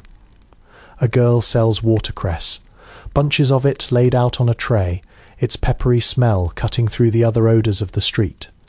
And among all these, the beggars. They are everywhere, impossible to miss, though you have learnt to see them without seeing, to look past them in the way that everyone does. An old woman sits against a wall, her hand extended, her eyes blank with something that might be blindness or might be despair. A man with no legs propels himself along the pavement, on a small wheeled platform, his stumps wrapped in dirty cloth, his voice a constant low murmur asking for charity. A child with a twisted foot holds out a hand that is too small and too thin, his face so young that it breaks something inside you even as you walk past. There are so many of them, too many more than anyone can help, and you have learned that to stop for one is to be overwhelmed by all, that the only way to survive is to keep moving, to look ahead, to pretend that you do not see. The gas lamps are still burning, though the light they cast is weak against the growing grey of the morning. You can see the flames flickering behind their glass covers, small tongues of yellow against the darkness that has not yet fully lifted. Even as you watch, a lamplighter makes his way down the street, a long pole in his hand, reaching up to each lamp in turn and turning the flame down, then out. A small puff of smoke rises from each extinguishing, adding its contribution to the great blanket that hangs over the city. The lamplighter moves methodically, his face expressionless, his work as routine as yours will be. By the time he reaches the end of the street, the beginning will need relighting, and the cycle will start again. The light that replaces the gas is weak and grey, filtered through the smoke that never leaves. It is not the clean light of the countryside, the light that you have heard described by those who have seen it. It is a London light, a city light, a thing of shadows and half-tones, and the constant sense that the sun is somewhere else, shining on someone else, leaving you here in this perpetual twilight. It falls on the buildings and the people and the mud with equal indifference, revealing everything and nothing, illuminating the surfaces while leaving the depths in shadow. You walk, and the crowd carries you forward. You do not need to think about where you are going because your body knows the way, has known it for years, could find it in darkness and fog and the deepest sleep. You turn down this street, and then that one, following the route that has become as familiar as your own breathing. The buildings change as you go, the tall houses of the wealthy giving way to the narrower dwellings of the working class, then to the factories and warehouses and workshops that are your destination. The crowd changes too, becoming more uniform, more purposeful, fewer women and children, and more men in the same kind of clothes you wear, all of them moving in the same direction, all of them heading toward the same kind of work. There is a strange kind of solitude in this crowd, a solitude that comes from being surrounded by people who are all alone. No one looks at you, no one meets your eyes. Everyone is focused on their own destination, their own thoughts, their own small world of worry and hope and fear. You could fall, and they would step over you. You could cry out, and they would not hear. This is not cruelty, not exactly. It is simply the way of the city, the adaptation that survival requires. There are too many people, too many stories, too many needs. To notice everyone would be to notice no one. To care for everyone would be to care for no one. So you look ahead, and they look ahead, and the crowd moves forward like a single organism with 1,000 separate minds. You think about this sometimes, in the small spaces between thoughts, in the moments when the monotony of walking allows your mind to wander. You think about the thousands of people who surround you every day, each one with their own life, their own family, their own history, their own future. You will never know them, never speak to them, never learn their names. They will pass through your life like ghosts, present and invisible, there and not there. And you will do the same to them. Another face in the crowd, another body in the river, another soul lost in the great anonymity of the city. The factories are visible now, their chimneys rising above the rooftops like black fingers pointing at the sky. Smoke pours from them in thick columns, darker and denser than the smoke from houses, merging with the general haze until the horizon disappears entirely. You can hear them too. The great engines that drive the machines, their rhythmic pounding, a kind of heartbeat for this part of the city. The sound grows louder as you approach, drowning out the other sounds of the street, becoming the only thing that matters. Soon you will be inside it, part of it, another component in the great machine that turns human labour into goods and goods into money, and money into the means of survival. You pass a group of women standing outside a factory gate, their shawls pulled tight against the cold, their faces marked by the same exhaustion that you feel. They are waiting, though you do not know for what, perhaps for work that has not yet been promised, perhaps for news of someone inside, perhaps for nothing at all, for the simple reason that waiting is what people do when there is nothing else to do. They glance at you as you pass, but their eyes slide off without recognition, without interest. You are no one to them, and they are no one to you, and that is the way of things. A cart passes close beside you, its wheel splashing mud from a puddle onto your trousers. You feel the cold wetness against your leg, but you do not stop, do not even look up. The driver does not apologize. No one apologizes in this city. Apologies take time, and time is money. And money is what everyone is chasing, even when they never catch it. You walk on the mud slowly drying on your clothes, adding another layer to the accumulation that will be washed away tonight. If there is time and water and energy, or tomorrow if there is not. The newsboy's cry fades behind you, replaced by the sounds of industry, the clang of metal and the hiss of steam, and the rhythmic thump of machinery. The street narrows, the buildings press closer, the light grows dimmer. You are entering the part of the city where people work, where they spend the hours of daylight turning raw materials into finished goods, turning their own bodies into tools, turning their lives into something that can be measured and counted and sold. It is not a cheerful place. This part of the city, it is not meant to be cheerful. It is meant to be productive, and it is prodigiously, impossibly productive, producing more goods in a day than your grandparents' village produced in a year. You think about that sometimes too, about the sheer scale of this city, the millions of people, the thousands of factories, the endless river of goods that flows from them to every corner of the world. You are part of it, a tiny part, a single thread in a fabric so vast that its edges are invisible. What you make today will be used by someone you will never meet, in a place you will never see, for purposes you will never understand. You are connected to them, to all of them, by the invisible threads of commerce and industry, and yet you are more alone than ever because you will never know their names or see their faces or hear their voices. The factory gate looms ahead, a great iron archway that swallows workers by the hundreds every morning and releases them every night. You join the stream of bodies flowing toward it, men and women and even children, all of them moving with the same tired purpose, all of them heading into the same long day. The gatekeeper stands to one side, his eyes scanning the crowd but seeing nothing, his presence purely symbolic because no one would try to enter who did not belong, and no one who belonged would try to stay away. You pass through, and the sound of the street fades behind you, replaced by the deeper, more insistent sound of the machines that await. For a moment you pause, just inside the gate, and look back at the street you have left. You can see the crowd still flowing past, the endless river of humanity that fills these streets every day. You can see the smoke rising from 1,000 chimneys, merging with the general haze until the sky itself disappears. You can see the grey light falling on the grey buildings and the grey streets and the grey people, all of them part of this great grey city that is your home and your prison and your life. Then you turn away because there is no point in looking back, because the day is waiting, because the machines are already running and they will not wait for you. You walk toward the workshop, your feet finding the familiar path across the cobbled yard. The sound of the machines grows louder with each step, a great rhythmic pounding that seems to shake the very ground.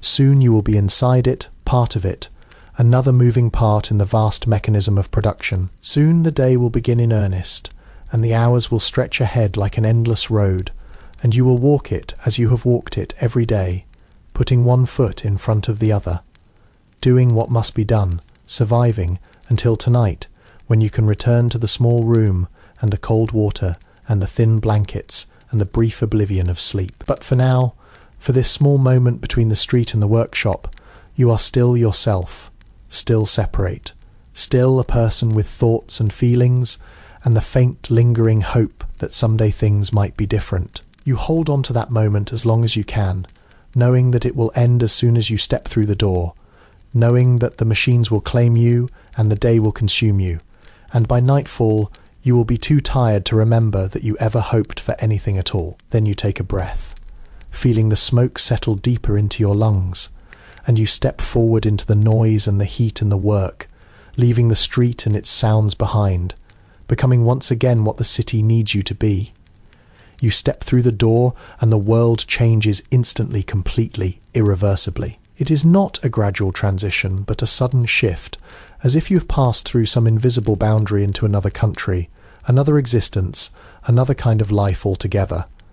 The air that hits you is thick and hot, so different from the cold outside that for a moment you cannot breathe, cannot think, can only stand there as the heat wraps itself around you like a heavy blanket. It is not a clean heat, not the gentle warmth of a fire on a winter evening.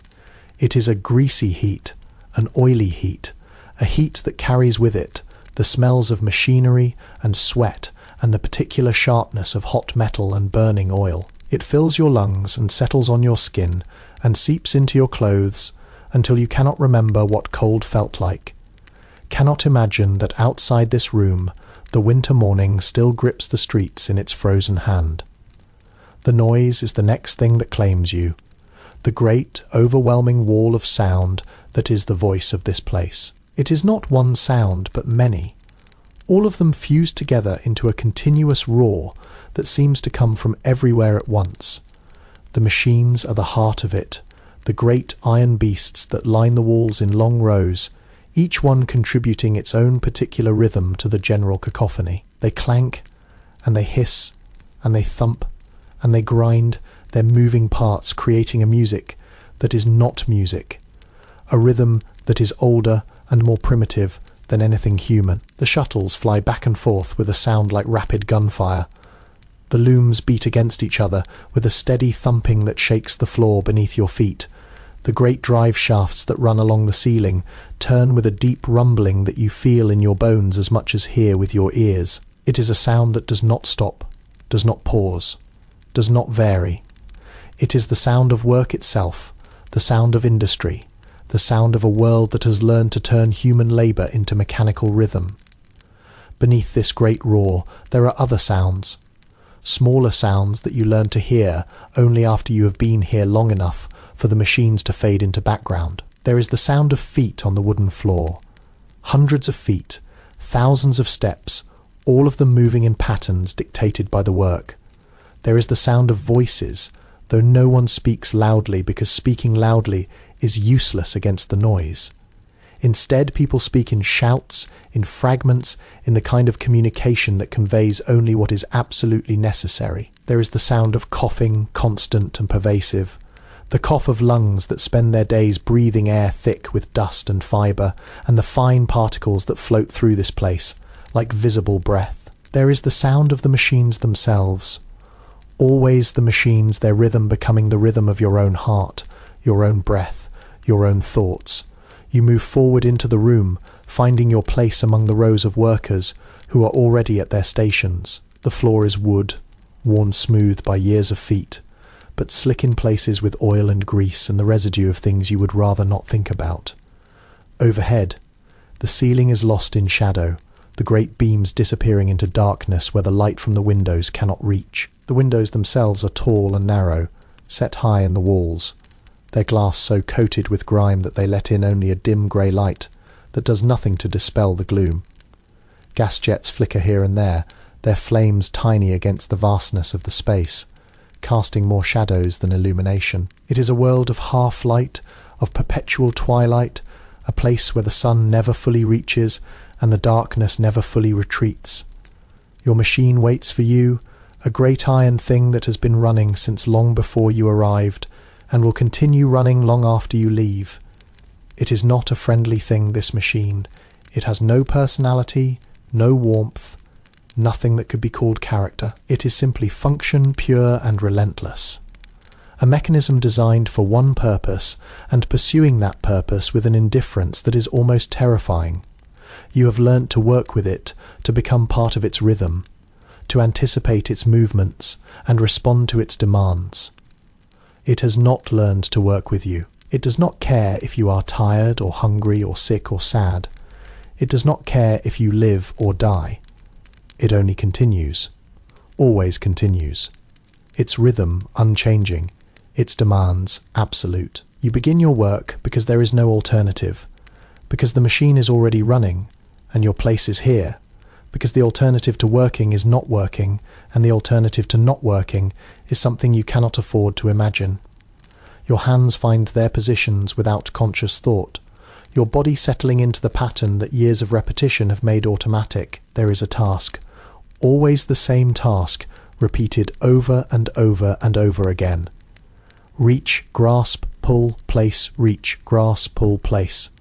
The machine sets the pace, its rhythm dictating the speed at which you must move, the intervals at which you must act. There is no room for variation, no space for deviation. You must match the machine. Become the machine, surrender your own rhythm to its relentless beat. The motion becomes everything. It fills your mind, your body, your consciousness, until there is nothing else. You are not thinking, cannot think, because thinking would slow you down, and slowing down is not permitted. Your hands move, your arms move, your shoulders move, all of them following the pattern that the machine has taught them. The rest of your body stands still, braced against the vibration that runs through the floor and up into your legs and spine. Your eyes watch the machine, watching for the moment when your hands must act, watching for the small variations that might signal a problem. Watching always because to look away is to your ears hear the rhythm, the beat, the pulse of the machine, and your body responds to it the way a dancer responds to music, except this is not music, and you are not dancing, and there is nothing beautiful about any of it.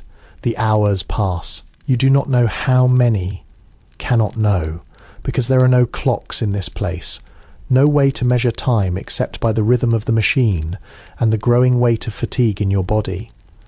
Time here is not measured in hours and minutes. It is measured in tasks completed, in yards of cloth produced, in the number of times your hands have reached and grasped and pulled and placed. It is measured in the ache that spreads from your shoulders down your arms, in the stiffness that settles into your lower back, in the burning sensation behind your eyes from staring at the same spot for so long. Time is physical here, a thing you carry in your body, a weight that increases with each passing moment until you feel that you might collapse beneath it. Around you, the other workers continue at their own machines, each one caught in their own rhythm, their own repetition, their own private battle with fatigue. You see them without seeing them, figures on the edge of your vision, present, but not present. A woman to your left, her face blank with concentration, her hands moving in the same pattern as yours, her body swaying slightly with the motion of her machine. She is young, or was young once, but the work has aged her in ways that have nothing to do with years. Her skin is pale from never seeing sun. Her eyes are hollow from too little sleep. Her hair is pulled back severely to keep it from catching in the machinery. She does not look at you, does not look at anyone. She looks only at her machine, at the work, at the endless task that fills her days. Beyond her, a man who might be her father, or might be a stranger. His shoulders bent with the same posture that you see in all the older workers. The permanent stoop that comes from years of leaning over machines. His face is lined, deeply lined, the lines filled with dust and grease, so that they look like cracks in old leather. He coughs occasionally, a deep wet cough that he tries to suppress, because coughing takes time and time is not allowed. When he coughs, his rhythm breaks for just a moment, and you see the machine punish him for it. A small tangle in the thread that will take him minutes to fix, minutes that he will have to make up later, minutes that mean he will work through the brief break that is supposed to be his. And everywhere, the children, they are the hardest to look at, though you have learnt to look without seeing, to see without feeling. Small bodies at small machines, their hands too quick, their faces too serious, their eyes holding a weariness that no child's eyes should hold.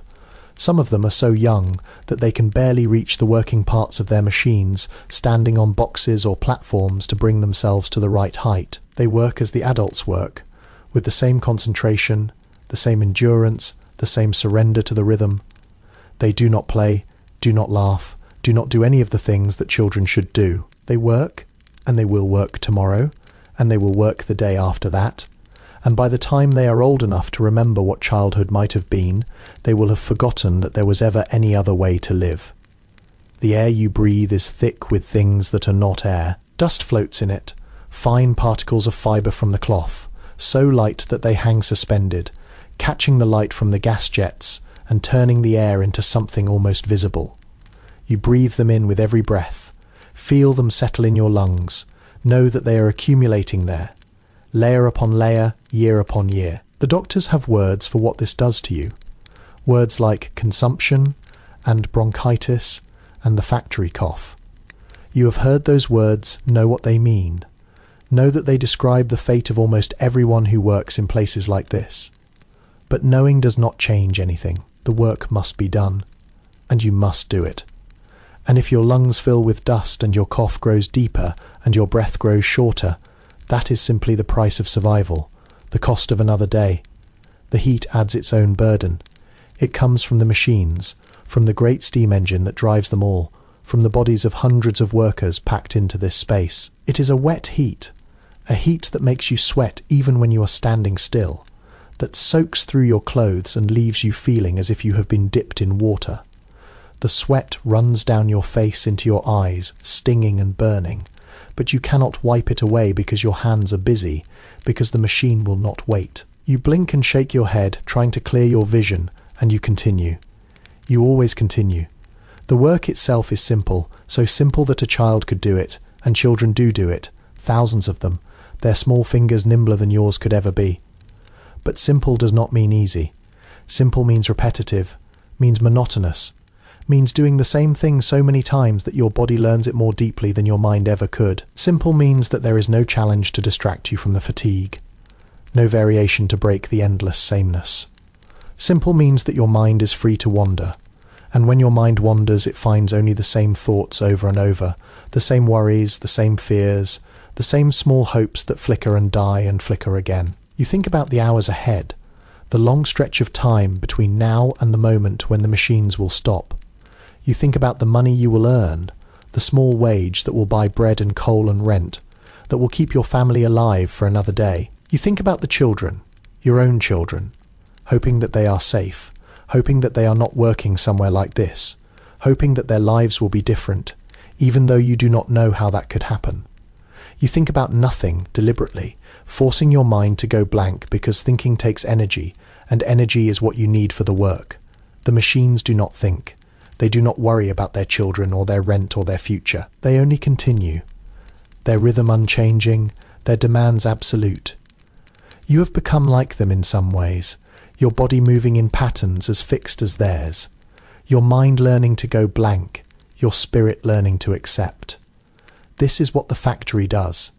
It does not just use your body. It reshapes you, remakes you, turns you into something that fits its needs. You are not the person you were when you walked through that door this morning. You are something else, something smaller, something that has surrendered a part of itself to the rhythm of the machines. The morning stretches on, each hour longer than the one before. You measure time by the growing weight of fatigue, by the increasing difficulty of each movement, by the way your hands begin to fumble, even though they know the task so well. The machine does not care. It continues at the same pace, demanding the same speed, the same precision. You must find the energy somewhere, must push through the fatigue, must keep your hands moving even when every fibre of your body screams for rest. There is no alternative. There is never an alternative. Occasionally the rhythm breaks, a moment of chaos in the endless order. A thread snaps, a machine jams, a worker's hand slips, and the machine punishes them for it with a sudden jerk that can tear skin or break bone. You hear the cries when this happens, sharp sounds that cut through the general roar, but you do not stop, cannot stop, because your machine continues, and your work continues, and the rhythm must be maintained. Someone will help, or they will not. And either way you will not know until later, until the end of the shift, when you can look around and see who is missing, who has been taken away, who will not be returning. The injuries are common, so common that they are almost normal. A missing finger is not remarkable here, not something that draws attention or comment. You see them everywhere. Hands that end too soon. Fingers that are only stumps. Scars that tell stories no one wants to hear. The machines do not care about fingers. They do not care about hands or arms or lives. They only continue. And if a worker is careless or tired or unlucky, the machine takes what it takes and the worker must continue with what remains. There is no compensation, no time off, no help beyond what other workers can offer in the few moments between tasks you work, or you do not eat. It is as simple as that. You have heard stories of worse, of workers caught in machinery and pulled in, of bodies torn apart before anyone could stop the machines. You try not to think about these stories, but they surface sometimes, unbidden. And you look at your own machine with new eyes, seeing the danger that is always there, the hunger in its moving parts, the way it waits for a moment of inattention. You are careful, always careful, because carelessness is death, and death is not something you can afford. But carefulness tires too, fades with the hours, and by the end of the day you are less careful than you were at the beginning. And you know this, and you cannot change it, and you hope that today will not be the day when the machine claims its price. The morning becomes afternoon, though you do not know it except by the quality of the light, or the lack of it, from those high grimy windows. The grey has shifted slightly, grown a little brighter, but it is still grey, still filtered, still not really light. The gas jets still burn, their flames as steady as the machines, and you have lost all sense of whether it is day or night, morning or evening. There is only the work, only the rhythm, only the endless repetition that fills your consciousness until there is room for nothing else. And then suddenly, impossibly, the whistle blows. The sound cuts through everything, through the roar of the machines and the rhythm of your work and the fog of your fatigue. It is high and piercing. A sound that demands attention, that announces change. For a moment you do not understand it, cannot process it, because you have been so deep in the work that the world outside has ceased to exist. Then your hands stop, fall to your sides. The machine continues, but you do not. The rhythm is broken, and for the first time the silence that follows is not really silence, because the machines still run, still fill the air with their noise, but it is silence compared to what came before, because the human sounds stop, the movement stops, the endless activity pauses. All around you, workers are stepping back from their machines, stretching their bodies, rubbing their hands, blinking as if waking from a dream. The whistle means food, means rest, means 15 minutes of something that is not work. It is the only break in the long day, the only time when you are allowed to be human, and you have learnt to value it more than almost anything else in your life. You move with the others toward the designated area, a space near the wall where there are benches and tables and room to sit. It is not comfortable, not pleasant, but it is not You find a place and lower yourself onto the bench, feeling your body protest at the change of position, feeling muscles you had forgotten you had. The fatigue that was held at bay by the rhythm now crashes over you in a wave, and for a few minutes you can do nothing but sit, eyes closed, breathing the thick air and feeling the sweat cool on your skin. Around you, other workers are doing the same. Their faces blank with exhaustion, their bodies slumped in attitudes of surrender. No one speaks much because speaking takes energy, and energy is what they need for the afternoon ahead. A few unwrap food, the same kind of food you ate this morning. Bread and maybe a bit of cheese, washed down with water from a communal bucket. Others simply sit, staring at nothing, their eyes empty, their minds somewhere else entirely. The children eat quickly, their hunger sharper than the adults, their bodies still growing and demanding fuel that the work consumes as fast as it is provided. You reach into your pocket and find the small bundle you brought this morning, the bread and the piece of something that might be cheese or might be something else. You eat mechanically, chewing and swallowing without tasting, your body grateful for the fuel even if your mind does not register it as pleasure.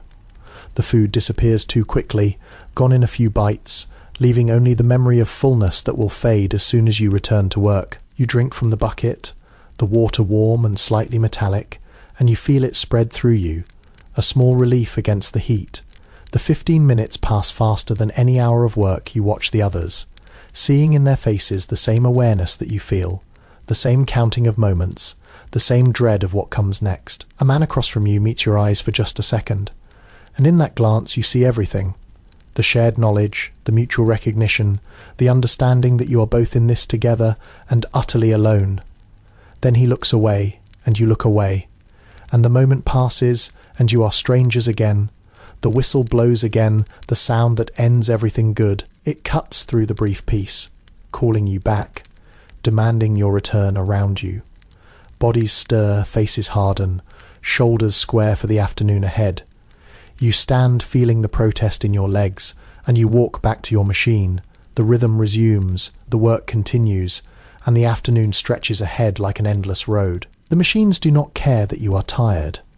They do not care that you have eaten, and that the food is already gone, already consumed by the work. They only continue, always continue, and you continue with them, because there is no alternative, because this is your life. Because tomorrow will be the same, and the day after that, and all the days until you cannot continue anymore. The afternoon is harder than the morning, always hard. The fatigue that was held at bay by the rhythm now accumulates, building with each passing hour, until you feel it in every part of your body. Your hands move more slowly, more clumsily, and you have to concentrate harder to maintain the pace. Your eyes burn from the strain, from the dust, from the endless staring at the same spot. Your back aches, your shoulders ache, your legs ache, and there is no relief, no change, no end in sight.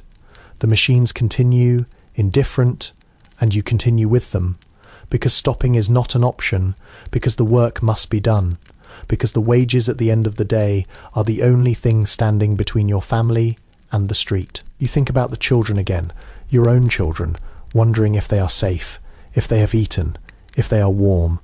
You think about the rent, about the landlord who will come at the end of the week with his hand out and his face hard. You think about the winter, about the cost of coal, about the thin blankets that barely keep out the cold. You think about all the things that worry you, all the fears that live in the back of your mind, and you push them away because thinking about them does not help, because worrying does not change anything, because the only thing you can do is keep working, keep moving, keep surviving until the whistle blows again. The hours pass, each one slower than the last. You measure time by the growing weight of fatigue, by the increasing difficulty of each movement, by the way your mind begins to drift, even as your hands continue their work. You catch yourself almost sleeping, your eyes closing for just a second, and you jerk awake, heart pounding, afraid of what the machine might do if you lose focus for even that moment. The fear helps, keeps you alert, keeps you moving. Fear is useful here. Fear keeps you alive. And then finally, impossibly, the last whistle blows. The sound is the same as the others, but it means something different, something more. It means the end, the release, the moment when you can stop and not have to start again until tomorrow. Around you, the machines begin to slow, their rhythms changing as power is cut, as the great drive shafts stop turning. The silence that follows is deeper than the noon silence, more complete, because this time the machines themselves are still. You stand there for a moment, unable to move, unable to believe that it is over. Then you step back, and your body feels strange without the rhythm, without the you are free, and freedom feels like falling. You join the stream of workers moving toward the door, the same door you entered through this morning, though it feels like years ago. The faces around you are changed, marked by the day in ways that morning faces never are. You see the exhaustion, the relief, the blankness that comes from too many hours of too much work. You see the children, their small bodies drooping, their eyes half closed, their steps unsteady. They will sleep tonight. Those children sleep the sleep of the utterly exhausted, and tomorrow they will rise and do it all again. You step through the door, and the cold hits you like a wall, shocking after the heat of the factory. The air is clean, or cleaner, though it still carries the smoke of 1,000 chimneys. The sky is dark now, the sun long gone, and the gas lamps are lit again, casting their weak glow over the streets. The crowd spreads out, each person heading their own way, returning to their own homes, their own families, their own small lives. You find your own direction, your feet carrying you toward the room you left this morning, toward the bed that waits, toward the brief oblivion of sleep, before it all begins again. Behind you, the factory looms, its windows dark now, its machines silent. But you know that tomorrow they will wake again, that the rhythm will resume, that you will return to your place and your work and your endless repetition. That knowledge is with you always, a weight you carry even in your sleep. But for now, for this moment, you are free, and you walk through the dark streets toward whatever small comfort awaits, grateful for the silence, grateful for the cold, grateful for anything that is not the rhythm of the machines. The whistle blows and the world stops. It is not a gradual stopping, not a slow winding down, but a sudden cessation, as if someone has reached into the machinery of the universe and pulled out the gear that makes everything turn. The sound of the whistle itself is still ringing in your ears, high and piercing, but beneath it you hear something else, something strange and almost frightening. Silence, not complete silence, because there is always sound in a city, always the distant rumble of carts and the calls of vendors and the 1,000 small noises of urban life. But silence compared to what came before, silence compared to the roar of the machines that has filled your ears for hours, that has become so much a part of your world that you forgot there was anything else. The absence of that sound is so profound that it feels like a presence, like something pressing against you from all sides. You stand there for a moment, unable to move, Your body still tuned to a rhythm that no longer exists. Your hands still half raised to perform a task that has been suspended. Then the moment passes, and you remember what the whistle means: food, rest. 15 minutes of something that is not work around you. The other workers are moving already, their bodies quicker than yours, to understand that the pause is real. They step back from their machines, stretch their arms above their heads, roll their shoulders, rub their hands where the repetition has left them stiff and sore.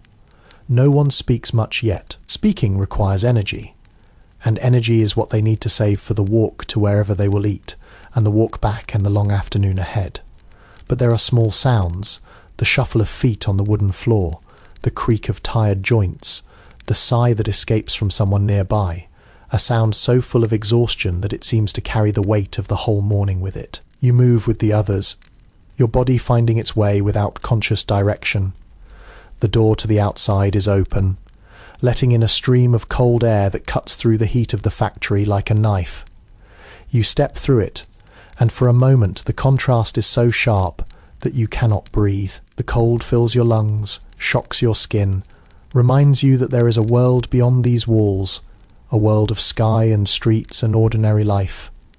You stand there just outside the door, letting the cold wash over you, feeling the sweat on your skin turn chill, feeling the heat of the factory slowly release its grip on your body. You find a place to sit, a low wall at the edge of the yard, its stones worn smooth by years of workers using it for exactly this purpose. The stone is cold through your trousers, but you do not mind. The cold is a relief after the heat, a reminder that you are still alive, still capable of feeling something other than the rhythm of the machines. You settle into place, your back against the wall behind you, your legs stretched out in front, and for a moment you do nothing but sit, eyes closed, face turned toward the sky. The sky is grey, as always heavy with smoke and cloud. But it is sky, it is open, it is not the dim half-light of the factory, and that is enough. Then you reach into your pocket and pull out the bundle you brought this morning. It is wrapped in cloth, a piece of fabric that was once part of something else and has been repurposed so many times that its original form is lost. You unfold it carefully, not wanting to drop any of the precious contents, and you look at what you have. Bread? Of course, always bread. A thick slice of the same dense loaf that you ate this morning. Its crust hard, and its interior dry. A small piece of cheese, pale and crumbly, its edges slightly grey where it has been exposed to air, and a small bottle of tea cold. Now, brewed this morning, and carried with you through the long hours of work. The bread is dry, so dry that it seems to absorb moisture from your mouth as you chew, leaving you thirstier than before. But it is bread, it is food, and you eat it because eating is what the body demands. Because the work consumes everything you give it and asks for more. You break off a piece and put it in your mouth, chewing slowly, letting it soften against your teeth before you swallow. It tastes of nothing much, this bread. It tastes of flour and water and the faint sourness of yesterday's baking. It tastes of survival. The cheese is better or worse, depending on how you think about it. It has flavour, sharp and slightly rank, the flavour of milk that was never quite fresh, and aging that was never quite controlled. But flavour is more than nothing, and you savour it as you eat, letting each small piece dissolve on your tongue before you swallow. The cheese is precious, more expensive than bread, and you have only a little enough to add interest to the bread, but not enough to satisfy the hunger that gnaws at you constantly. The tea is cold and weak, the leaves brewed hours ago and left to sit until all warmth fled. It is bitter slightly, and it carries the faint taste of the bottle it was carried in, a taste of metal and old tea and the particular mustiness of things that are reused too many times. But it is wet, and wet is what your body craves after hours in the heat, after the sweat that has soaked through your clothes and left you parched. You drink it slowly in small sips, making it last, feeling the liquid spread through you and ease the dryness that has accumulated in your throat. Around you, the other workers have found their own places, their own walls and steps and bits of ground where they can sit and eat and rest for these few precious minutes. The yard is not large, and it is crowded now, filled with bodies in various attitudes of exhaustion. Some sit alone, like you, their eyes on the distance, their minds somewhere far from this place. Others have gathered in small groups, 2 or 3 together, sharing food or news or simply the comfort of company. You hear their voices, low murmurs that carry just enough to reach you without forcing themselves on your attention. Did you see who was missing this morning? The question floats across the yard, carried on a voice that is tired and rough. The answer comes from somewhere else, equally tired. The coughing got him. 3 days now. They say he won't be back. A pause, then another voice. The wife is taking in washing, but with 4 children, the sentence trails off, unfinished, because everyone knows how it ends. The coughing gets so many, especially in winter, especially in places like this where the air is thick with dust and the lungs have no chance to clear. He will not be back, and his family will struggle, and in a few months someone else will be missing, and the cycle will continue. Another voice, closer now.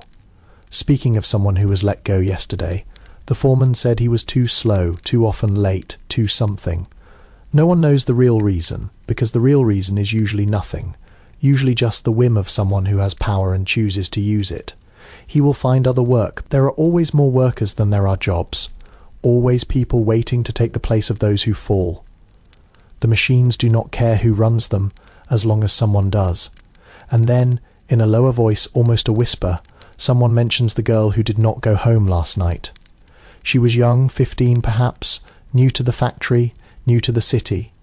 She lived in a room somewhere, alone the way that some girls do, and last night she did not return to her lodging. And this morning she was not at her machine, and no one knows where she is. The voices speculate, quietly, darkly, because everyone knows the dangers of this city, the ways that young girls can disappear. But no one will do anything because there is nothing to be done, because the city swallows people every day and never gives them back. You listen to these voices, these fragments of other lives, and you feel the weight of them settling on you, along with the weight of your own worries. This is the community of the factory, the shared knowledge of suffering and loss, and the small victories that keep everyone going. You do not know these people, not really, not by name or history or the particular shape of their lives, but you know them in another way, know the shape of their days, the weight of their fatigue, the fears that keep them awake at night.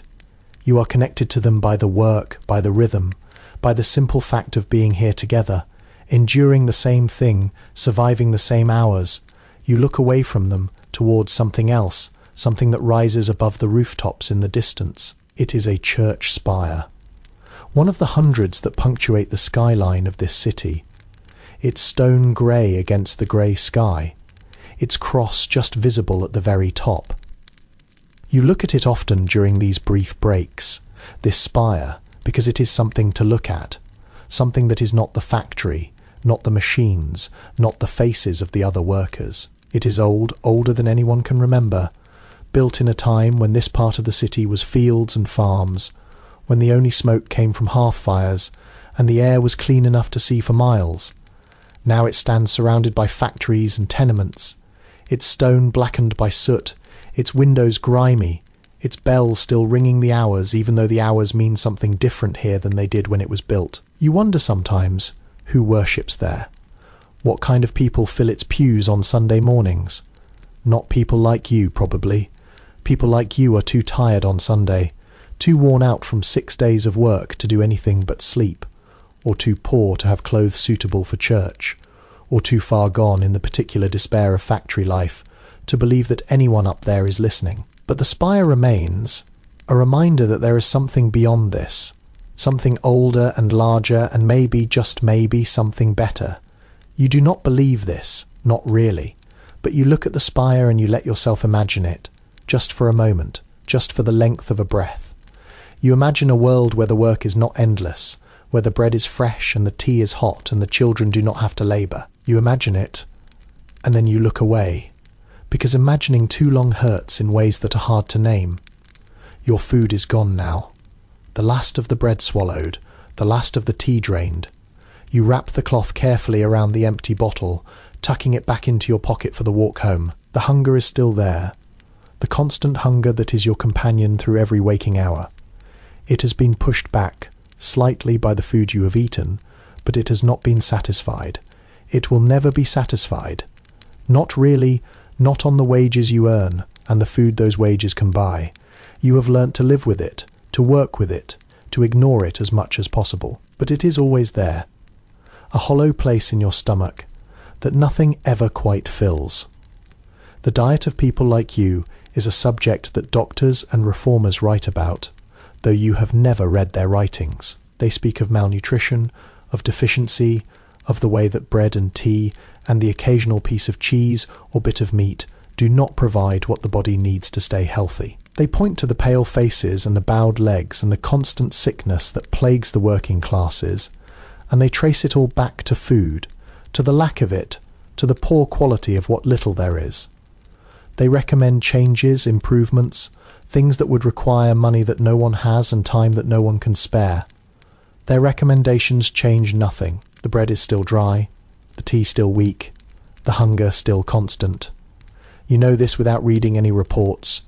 You know it in your own body, in the way that you tire more easily than you should, in the way that cuts heal slowly and colds linger for weeks, in the way that your teeth have begun to loosen and your gums bleed when you bite into the hard bread. You know it in the faces of your children, in their thin arms and their hollow cheeks and the way they look at food when it appears. You know it, and you cannot change it, and so you learn to live with it, to accept it as part of life the way you accept the cold and the noise and the endless rhythm of the machines around you. The other workers are beginning to stir. The 15 minutes are almost over, and everyone knows it without needing to look at a clock. Bodies uncramp themselves from the positions they have held, cloth bundles are tucked away, faces that had softened slightly with rest harden again into the mask of endurance. The murmur of voices fades, replaced by the growing awareness of what comes next. You stand feeling the protest in your legs, the stiffness that has settled into your joints during the brief rest.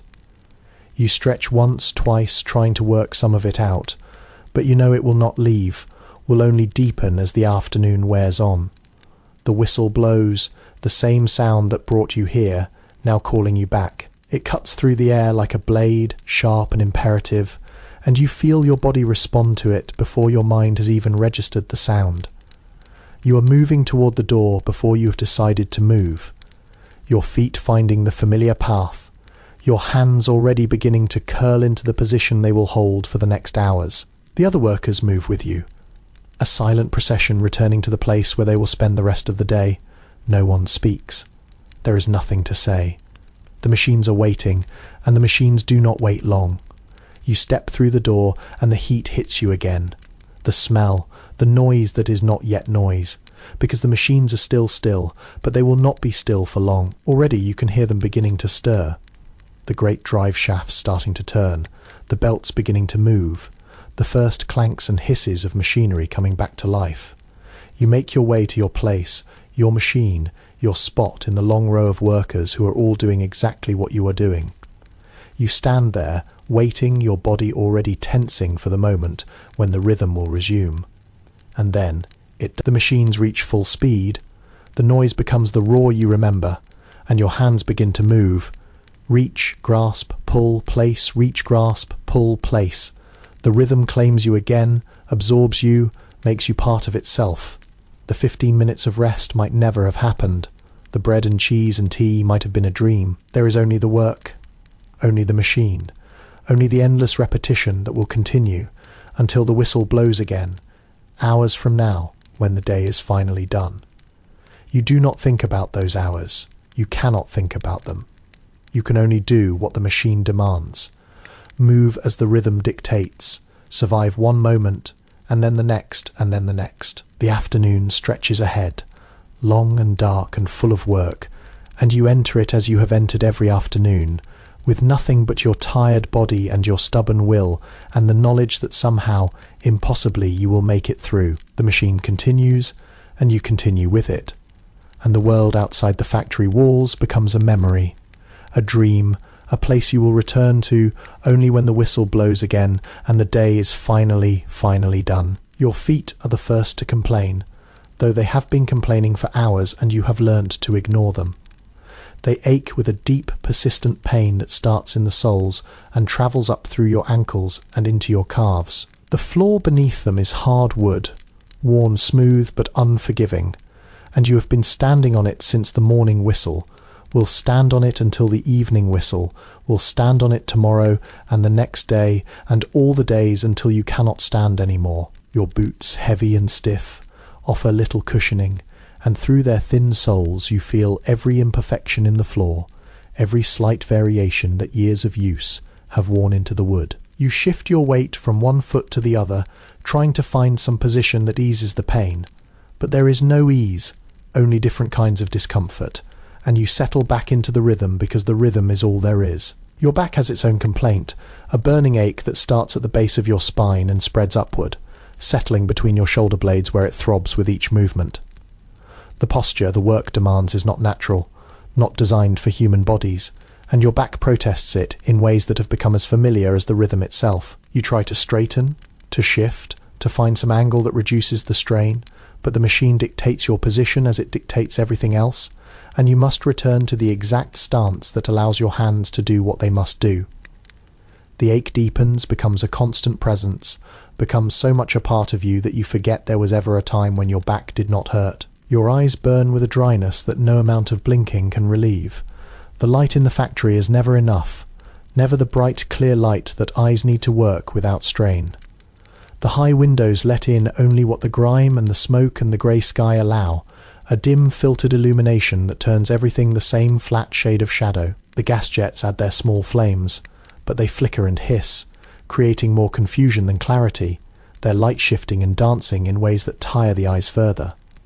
You stare at the same spot, the same small area of your machine, for hours on end, your focus never wavering, because to waver is to make a mistake, and to make a mistake is to risk everything. Your eyes feel as if they have been rubbed with sand, as if someone has taken fine grit and ground it into the tender surfaces. They water occasionally, tears that blur your vision for a moment before you blink them away.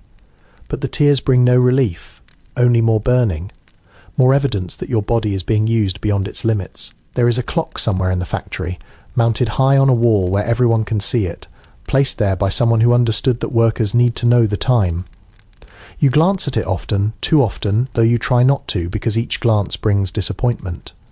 The hands move slowly, impossibly slowly, as if they are stuck in some thick substance that resists their progress. You look, and the minute hand has barely advanced since you last looked, and you look away, telling yourself you will not look again for a long time, and then you look again, and it has moved only a little, and the disappointment is fresh each time. The clock is a torment, a reminder that time is not your friend, that the hours stretch ahead like an endless road, that the afternoon will last forever and ever and ever. You have learned to measure time another way, not by the clock, but by the work itself. Time is the number of pieces you have completed since the last whistle, the number still to go before you reach some internal goal you have set for yourself. Time is the pile of finished work, growing slowly beside you, the evidence of hours passed and labour expended. You count in your head, keeping a running tally that helps the minutes pass. That gives you small targets to aim for. 50 more, you tell yourself, and then you can let yourself think about something else. 50 more, and then you will have done enough to justify a glance at the clock. 50 more, and then 50 more after that, and then 50 more, until the numbers lose meaning, and you are counting only because counting is something to do, something to fill the endless emptiness of the afternoon. The rhythm continues, relentless, unchanging. Your hands move, your arms move, your body moves in the small ways that the work requires. You have become part of the machine, a living component in a system of metal and steam and human flesh. The machine does not tire, does not slow, does not need rest. It only continues, its rhythm as steady at the end of the day as at the beginning. You must match it, must find within yourself the energy to continue at the same pace, the same speed, the same precision, even as your body screams for relief. There is no relief.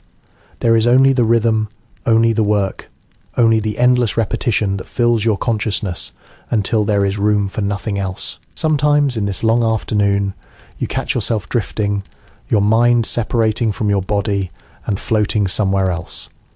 It is a dangerous state. This drifting because the machine does not forgive inattention, but it is also a survival mechanism, a way of enduring the unendurable. Your body continues its work, guided by the deep memory of repetition, while your mind goes elsewhere, to other places, other times, other lives. You think about the room you left this morning, about the bed that waits for you tonight, about the faces of your children and the small comforts of home.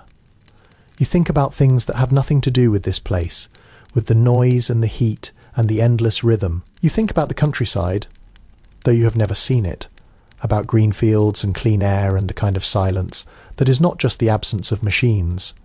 You think about anything, everything, anything that is not here, not now, not this. And then something brings you back, a variation in the rhythm, a small catch in the machine's motion, a sound that is not quite right. You snap back into full awareness, your hands checking their movements, your eyes scanning for problems. There is nothing, usually just the machine continuing as it always does. But the moment of drifting has passed, and you are here again, fully present, fully aware of the ache in your feet, and the burn in your back, and the endless stretch of time ahead. Across the room, something happens. You do not see it directly, but you feel it in the shift of attention, in the way that the rhythm of the other workers changes slightly, in the murmurs that ripple through the air. A woman has fallen. You hear it before you see it, a thud that is almost lost in the noise of the machines, then a cry, then the sound of voices calling out. You glance over, your hands never stopping their work, and you see a small crowd gathering around a spot on the floor.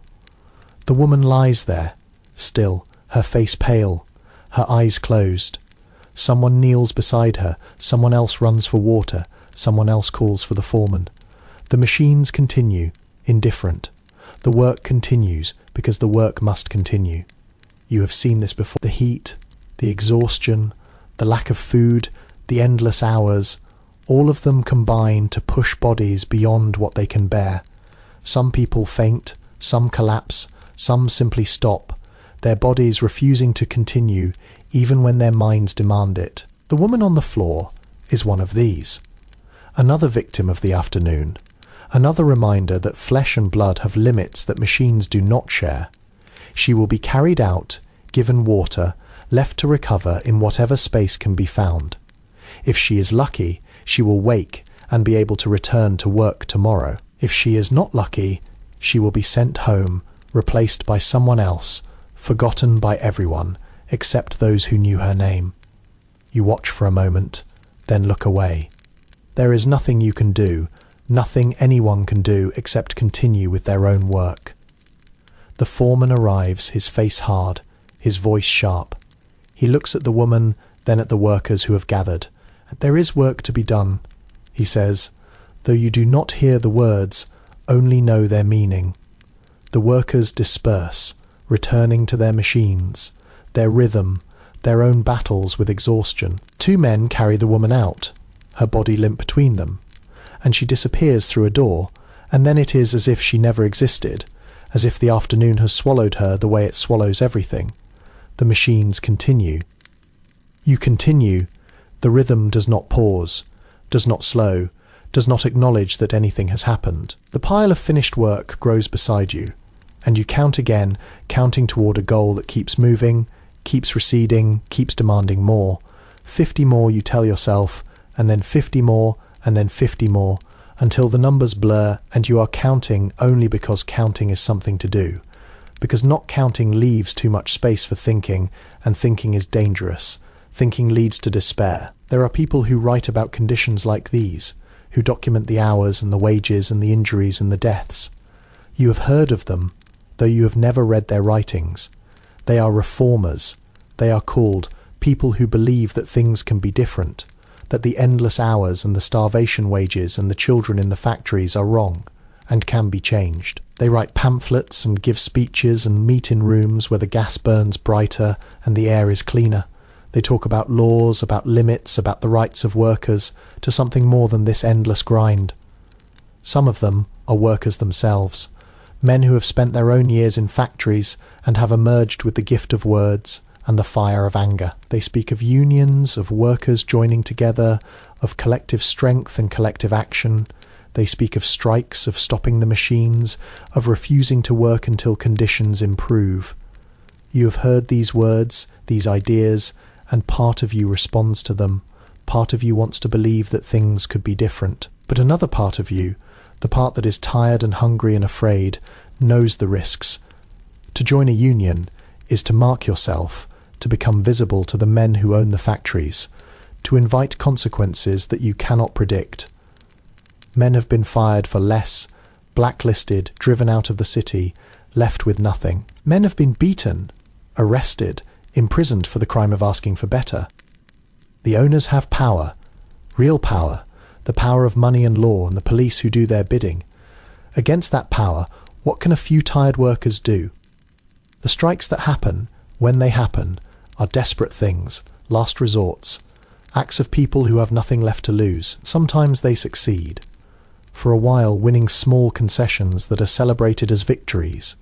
More often they fail, crushed by the weight of money and influence, leaving the workers worse off than before, their jobs gone, their families hungry, their hopes destroyed. You have heard the stories, the ones that end badly, and they serve as warnings, as reminders that the machine is bigger than any single person, that the rhythm is stronger than any individual will.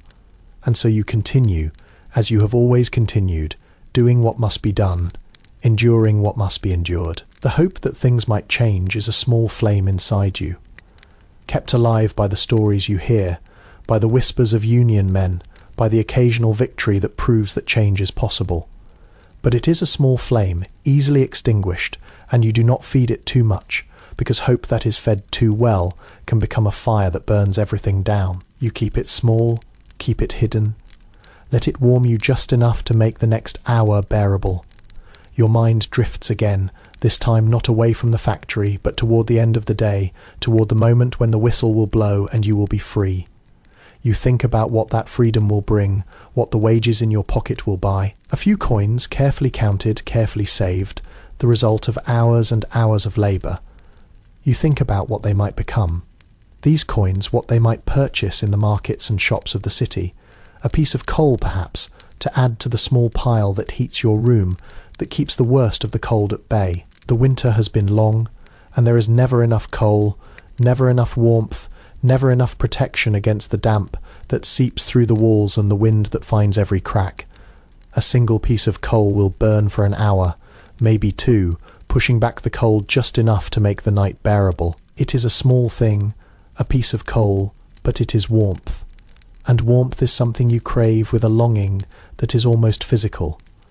A candle, perhaps, to light the darkness of the evening, to let you see the faces of your children, to give you an hour of light before sleep claims you all. Candles are expensive, more expensive than they should be, and you ration them carefully, using only what you must. Sitting in darkness more often than not. A single candle would be a luxury, a small rebellion against the night, a way of claiming a few more minutes of consciousness before the exhaustion takes you. Or perhaps, if you are very lucky, if the wages are enough and the prices are low, a small amount of milk for the children. Half a pint, maybe, enough to give each of them a taste, enough to add something to the bread that is all they will eat tonight.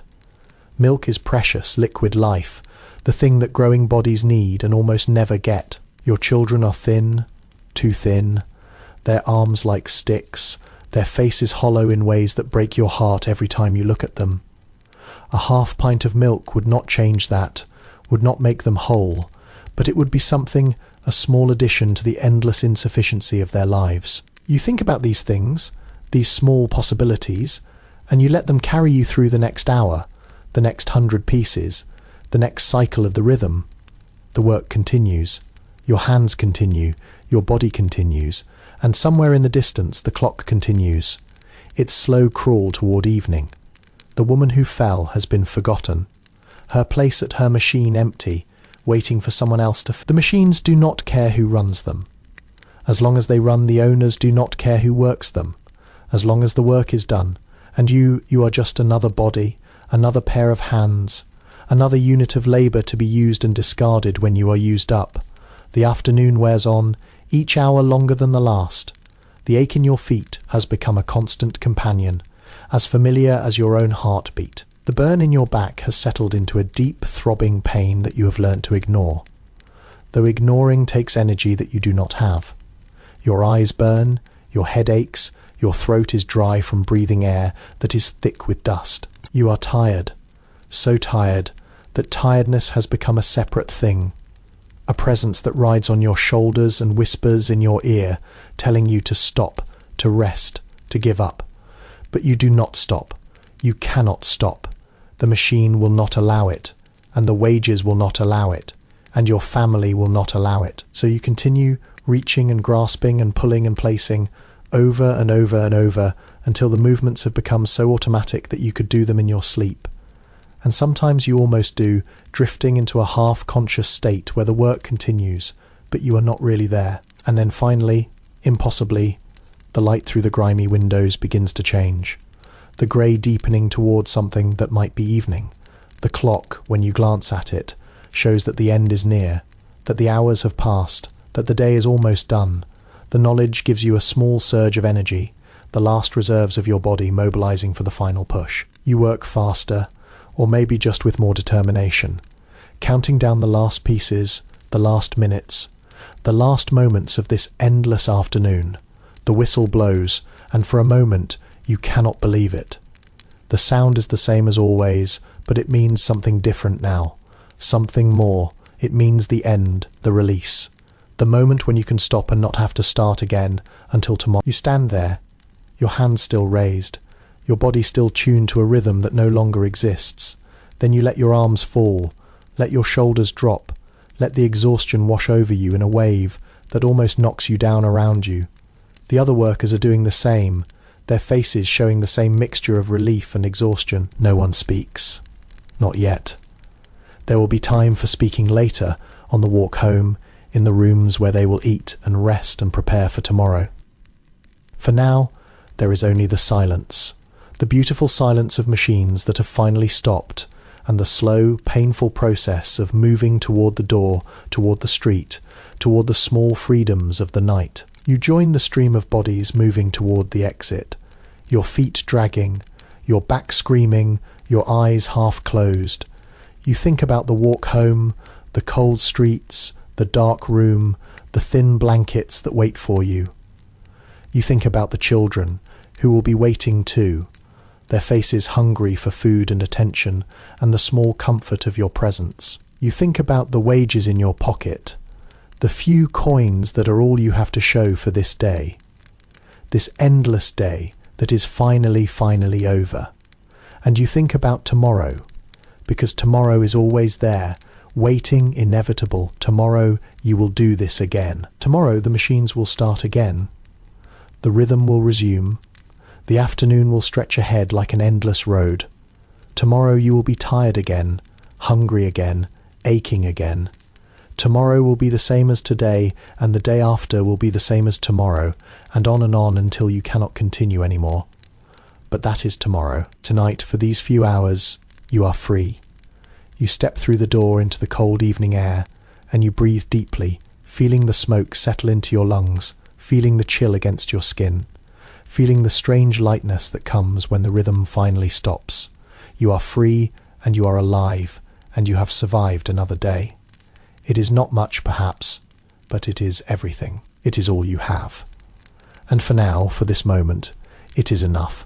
You step through the factory door, and the cold wraps itself around you like a familiar garment, sudden and complete after the heat you have inhabited for so long. It is not the gentle cold of morning, the cold that woke you and pushed you through the streets and into this place. It is an evening cold, deeper and more settled, a cold that has been gathering all day while you were inside, and now claims the world with a confidence that morning cold never quite achieves. It seeps through your clothes, still damp with sweat from the factory, and you shiver, a deep involuntary shudder that runs through your entire body. The shiver feels good. in a strange way, feels like proof that you are still alive, still capable of feeling something other than the rhythm and the heat, and the endless repetition. The street outside the factory is already filling with people, hundreds of them, thousands pouring from every door and gate and entrance along this road. They come from the textile mills and the iron foundries and the match factories and the breweries, from every kind of workplace that this part of the city contains. They move with the same exhausted shuffle, the same slow progress of bodies that have been standing for hours, and now must find the strength to walk. The crowd is thick, so thick that you are pressed against strangers on all sides. But there is no hostility in it, no urgency. Everyone is too tired for urgency. Everyone is simply moving, flowing, finding their way into the current that will carry them home. You join the flow, letting it carry you along, too tired to do anything else. The rhythm of walking is different from the rhythm of the machines, slower, more forgiving, and your body adjusts to it gratefully, finding a pace that does not demand too much. The crowd moves like a river, like water finding its level, spreading out as it leaves the factory gates, and then narrowing again as it funnels into the main streets. You move with it, part of it, another anonymous body in the great tide of humanity that fills these streets every evening at this hour. The gas lamps are being lit, their flames flickering to life one by one as the lamplighter makes his rounds. You watch him as you pass, a figure with a long pole and a basket of supplies, moving from lamp to lamp with the same methodical patience that you bring to your work. Each lamp responds to his touch, the flame catching, growing, settling into its evening glow. The light they cast is weak, yellow, insufficient, but it pushes back the darkness just enough to make the streets navigable, just enough to let people find their way home. It catches the edges of things, the corners of buildings, the faces of passers-by, and it throws long shadows that stretch and shift with each flicker of the flame. Your own shadow stretches before you, then beside you, then behind, changing with each lamp you pass, a silent companion that follows you through the evening streets. The crowd begins to thin as you walk, the river of humanity dividing into smaller streams as people turn off toward their own neighborhoods. You walk with them for a while, then turn yourself, leaving the main flow for a narrower street, then another, each one taking you deeper into the part of the city where people like you live. The buildings change as you go, the factories and workshops giving way to tenements and lodging houses, row after row of them pressed together so tightly that they seem to hold each other up. They are tall, these buildings, 4 or 5 stories high, their facades blackened by decades of smoke, their windows dark or glowing faintly with the candles and lamps of the families inside. You pass a market, or what passes for a market at this hour. The stalls are closing now, their owners packing away the goods that did not sell, calling out final prices to anyone who might be listening. A woman with a barrow of vegetables shouts that she will take anything, any price, rather than carry her goods home again. A man with a tray of fish, their eyes cloudy and their scales dull, offers them at half what they cost this morning. A boy with a basket of bread. Yesterday's bread, day, old bread, calls out to passers-by with a voice that is hoarse from calling all day. You pause, drawn by the sound of their voices, by the possibility that something here might be cheap enough to afford. Your hand goes to your pocket, feels the small weight of the coins there, the wages of this long day. You count them in your mind, though you already know exactly how many there are, exactly what they must cover before the next payday. Rent first, always rent, the landlord waiting at the end of the week with his hand out and his face hard. Coal. If there is any left after rent, because the nights are cold and the children feel it more than you do. Food. Always food. The endless demand of hungry mouths that must be filled somehow.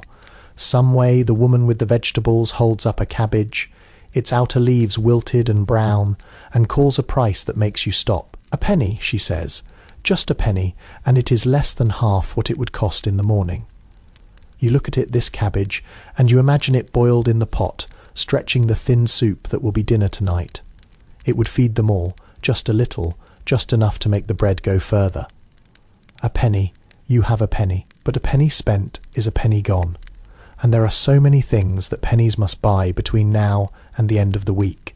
You hesitate, and in that hesitation, the moment passes. Someone else steps forward, someone quicker or less careful or more desperate, and they hand over their penny and take the cabbage, and it is gone, and you are left standing there with your hand in your pocket and your mind still calculating sums that never quite add up. The woman turns away, already calling out the next item, and you turn away too, walking on, telling yourself that it was not meant to be, that another cabbage will appear tomorrow, that the penny is better saved for something more necessary. You do not quite believe this, but you tell it to yourself anyway, because telling yourself things is what you do, what everyone does, to make the small disappointments bearable. The street grows narrower as you walk, the buildings taller and closer together. These are the slums, the rookeries, the places that visitors write about with horror and reformers describe with statistics. You do not think of them that way. They are home, the only home you have, the place where you live and where your neighbours live and where thousands of others live, packed together in ways that outsiders find unimaginable. The buildings lean toward each other, their upper stories almost touching, blocking out the sky so that the street below is always in shadow. The windows are small and dark. The doors open directly onto the street. The walls are stained with damp and soot, and the accumulated grime of decades. The air here is thick with smells, the same smells that have followed you all day but concentrated, now intensified by the narrowness of the streets and the number of people living in each building. Coal smoke, always coal smoke, pouring from every chimney and hanging in the air like a physical presence. Cooking smells, cabbage and potatoes, and cheap fat frying, the smells of meals that are never quite enough. The smell of people, of bodies living close together, of clothes that are never quite clean and skin that is never quite washed. The smell of the privies in the yards behind the buildings, of waste that is never quite contained, of the constant struggle to keep filth at bay. The smell of the river too. Though the river is not close, its presence carried on the air from somewhere else. A reminder that this whole city is built on damp and decay. You walk through these smells, these streets, these shadows, your feet finding their way without conscious direction. You have walked this path so many times that your body knows it better than your mind does, knows where to step to avoid the deepest puddles, where to turn to find the shortest route, where to pause to let a cart pass or a crowd disperse. The buildings are so close that you could almost touch both sides at once if you stretched out your arms. The windows above you are dark now, or glowing faintly with the candles and lamps of the families inside, each small light a sign of life, of someone else surviving the same day, the same struggles, the same endless grind. The housing in this part of the city is a subject that has drawn the attention of people who do not live here. They write about it in reports and newspapers, describing the overcrowding, the lack of sanitation, the way that families are packed into single rooms, the way that diseases spread through these narrow streets, like fire through dry timber. They count the number of people per room, the cubic feet of air per person, the distance to the nearest privy, and the frequency of its emptying. They calculate mortality rates and compare them to other parts of the city, other cities, other countries. They use words like epidemic and crisis and disgrace, and they call for change, for action, for something to be done. You have never read these reports, but you know what they contain because you live it every day. You know that the room you share with your family is too small for all of you, that there is never enough space, never enough privacy, never enough air. You know that the privy in the yard is shared by a dozen families and cleaned far too rarely, that it smells terrible even from a distance, that it is a source of disease and disgust and constant negotiation. You know that fever passes through this building every few years, taking the old and the young and anyone whose body is too weak to fight. You know these things not from reading but from living, from the small daily experiences that accumulate into knowledge, but you also know that this is home, that these narrow streets and crowded rooms hold the people you love, the only community you have, the only life you know. The reformers who write about these places do not capture that.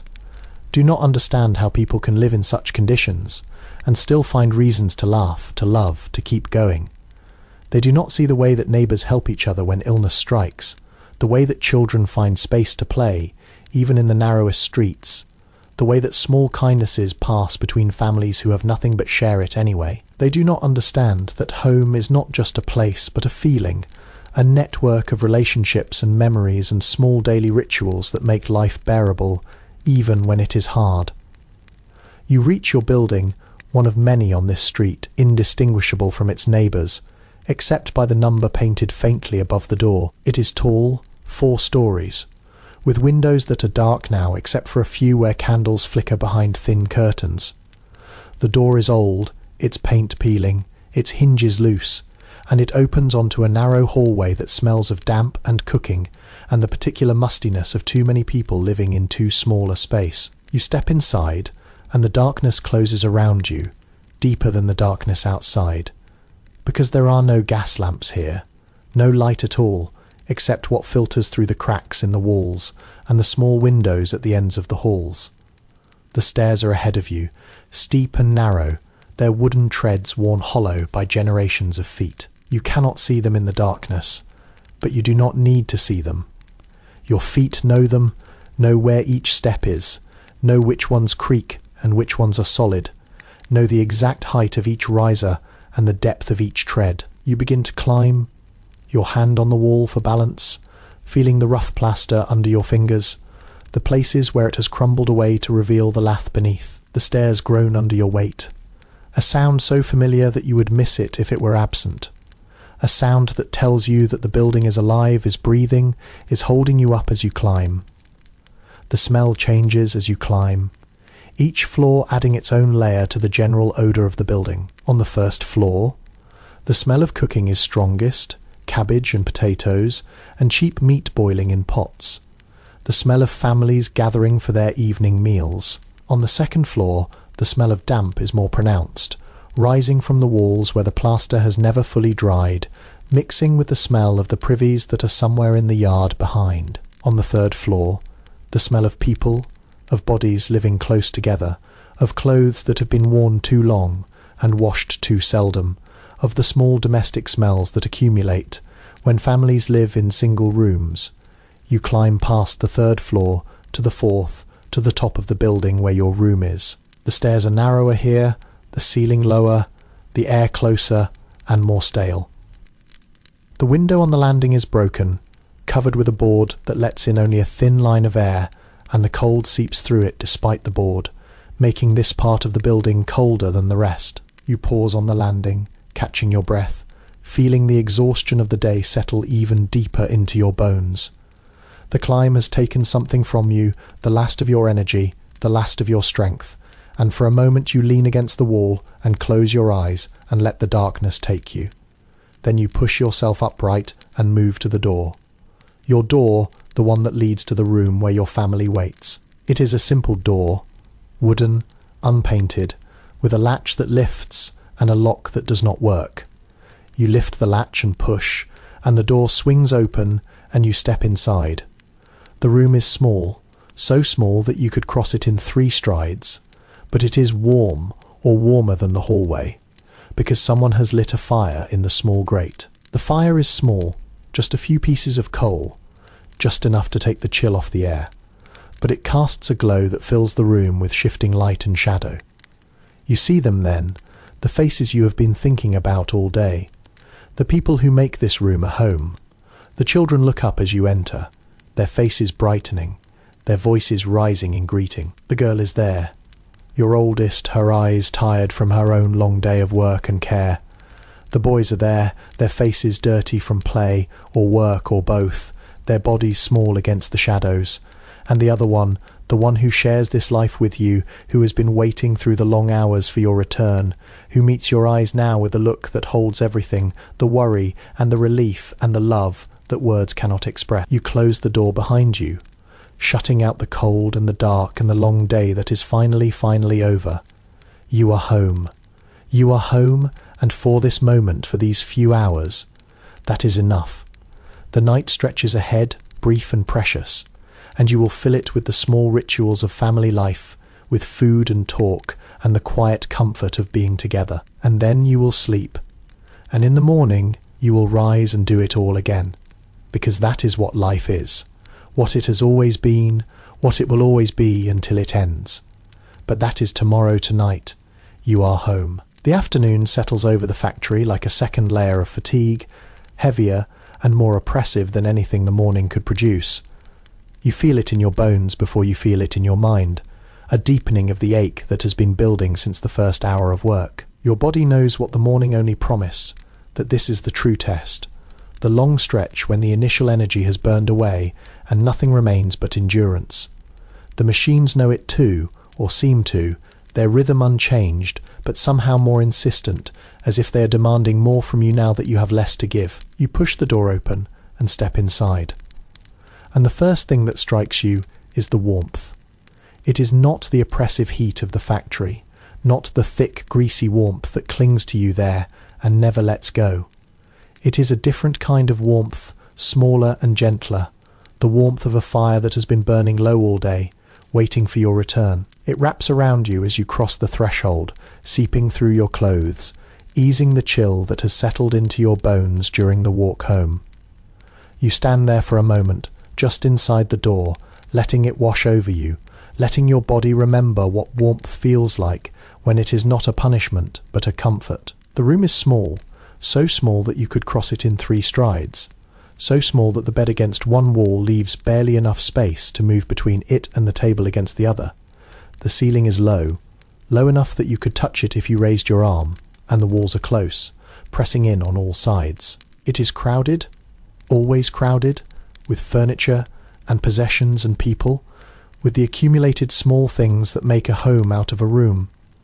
The bed takes up most of one wall, its blankets rumpled from the night before, its straw mattress showing through where the fabric has worn thin. A small table stands against another wall, its surface scarred and stained from years of use.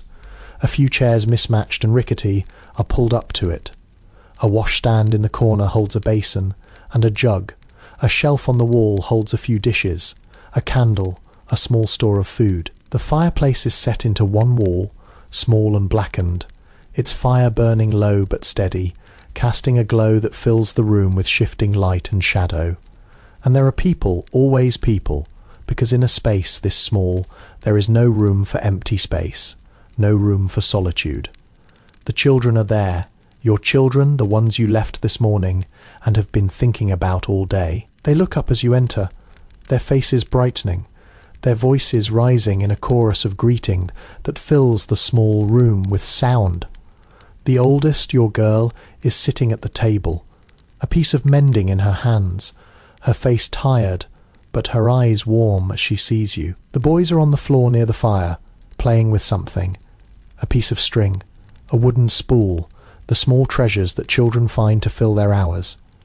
They scramble to their feet and run to you, their small bodies pressing against your legs, their arms reaching up, their voices tumbling over each other in their eagerness to tell you about their day. You bend to them, your tired body protesting, and you gather them in your arms, feeling their warmth, their smallness, the absolute trust with which they press against you. They smell of the fire and the street and the particular scent of children who have been playing all day. They smell like home, like the only thing that matters, like the reason you got through this day and will get through tomorrow and all the days after. You hold them for a moment, longer than you meant to, letting their presence fill the empty places that the factory carved out of you.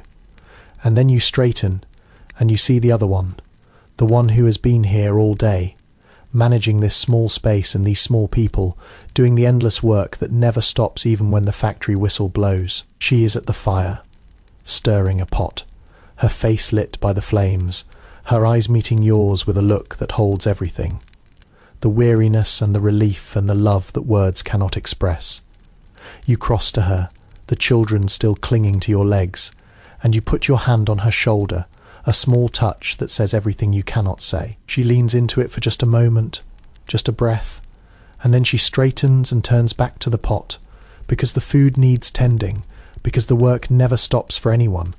The pot holds the evening meal, what passes for dinner in this room on this night. It is a soup, thin and watery, made from vegetables that were cheap, because they were almost spoiled, from bones that were saved from some earlier meal and boiled to extract the last of their flavour, from water that was carried from the standpipe and heated over this small fire. It smells of cabbage and onion and the faint savour of something that might have been meat once. Long ago it is not much, this soup, not nearly enough to fill the hungry stomachs that wait for it. But it is hot, and it is food, and it is what there is, and that will have to be enough. Sometimes there is more. On better days, on days when the wages stretch a little further, or the market has something cheap at the end of the day. A piece of fish, maybe, cheap and slightly off, fried in a pan until the smell of it fills the room and makes the children gather round with eyes that are brighter than usual. A bit of meat, the cheapest cuts, the ones that require long, slow cooking to become tender, stewed with vegetables, until the liquid thickens into something almost rich. A pudding, sometimes on special occasions, made from bread and milk, and a precious bit of sugar, baked in the oven, until it is brown and sweet, and the children fight over the last spoonful. But tonight it is soup, thin soup, and you will eat it and be grateful, because gratitude is what you have, instead of plenty, because complaining changes nothing, because there are those who have less. You take your place at the table, one of the mismatched chairs, its seat worn smooth by years of use, its back slightly loose, so that you must lean carefully or risk falling. The children find their places, the girl beside you, the boys across, their small bodies fitting into the spaces that have been worn for them by repetition. The other one brings the pot to the table, setting it in the centre on a trivet, that is itself a thing of scraps and salvage, and she begins to ladle the soup into bowls. The bowls are mismatched too, chips and cracks and faded patterns, each one with its own history, its own story of how it came to be here. You take yours, a deep bowl with a chip on the rim that you have learnt to avoid, and you hold it in your hands, feeling its warmth seep into your fingers. The soup is thin, barely more than water, but it is hot, and the heat is almost as good as the food. You lift it to your lips and sip, tasting the cabbage, the onion, the faint salt, that is all the seasoning you can afford. It is not good, not by any standard that would make sense to people who have choices, but it is food, and you are hungry, and hunger makes everything taste better than it has any right to. No one speaks as they eat. There is no conversation at this table in the evening, no sharing of the day's events, no discussion of what tomorrow might bring. Everyone is too tired for words, too focused on the small task of getting food into hungry bodies, too aware that the meal will end too soon and the hunger will return. The only sounds are the clink of spoons against bowls, the soft sipping of liquid, the occasional small sound from the fire as it settles in the grate. It is a silence that is comfortable, familiar, the silence of people who know each other so well that words are not necessary, who have shared so much that nothing needs to be said. The children eat quickly, their hunger sharper than the adults, their bodies still growing and demanding fuel that the soup cannot provide. They finish their bowls and look up, hoping for more. But there is no more, there is never more. You watch them as they realise this, the small disappointment that crosses their faces before they learn to hide it. And something in you twists with a pain that is not physical. You would give them more if you could. You would give them everything if you had it. But you do not have it.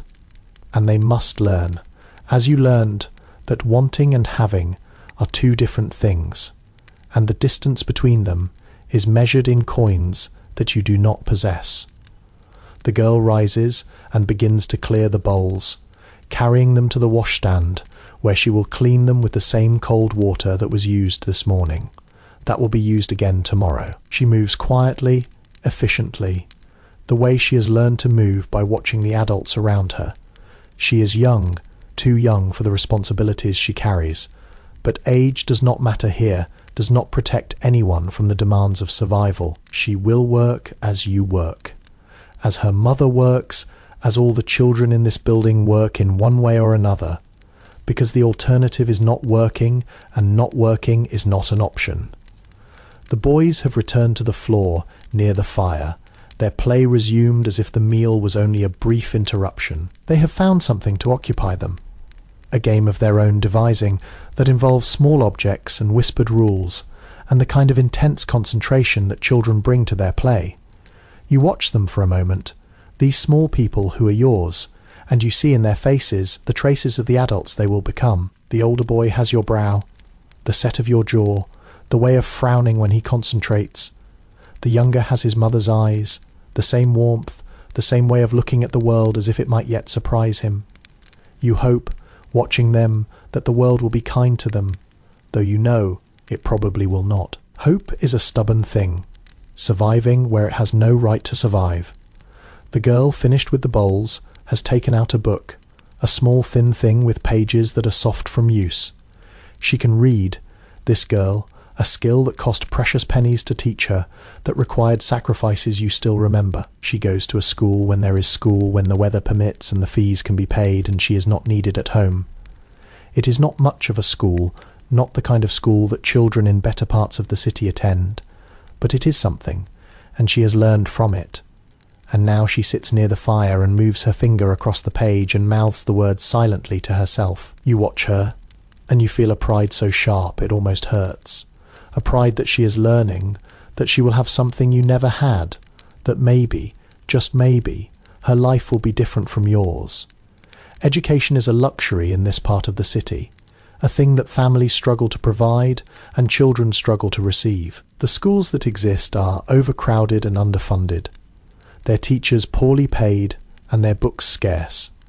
Most children attend only when they can, when work does not demand them, when the family can spare the few pennies that school costs. Many never learn to read at all, growing into adulthood with minds as hungry as their bodies, cut off from the world of newspapers and pamphlets and the written word.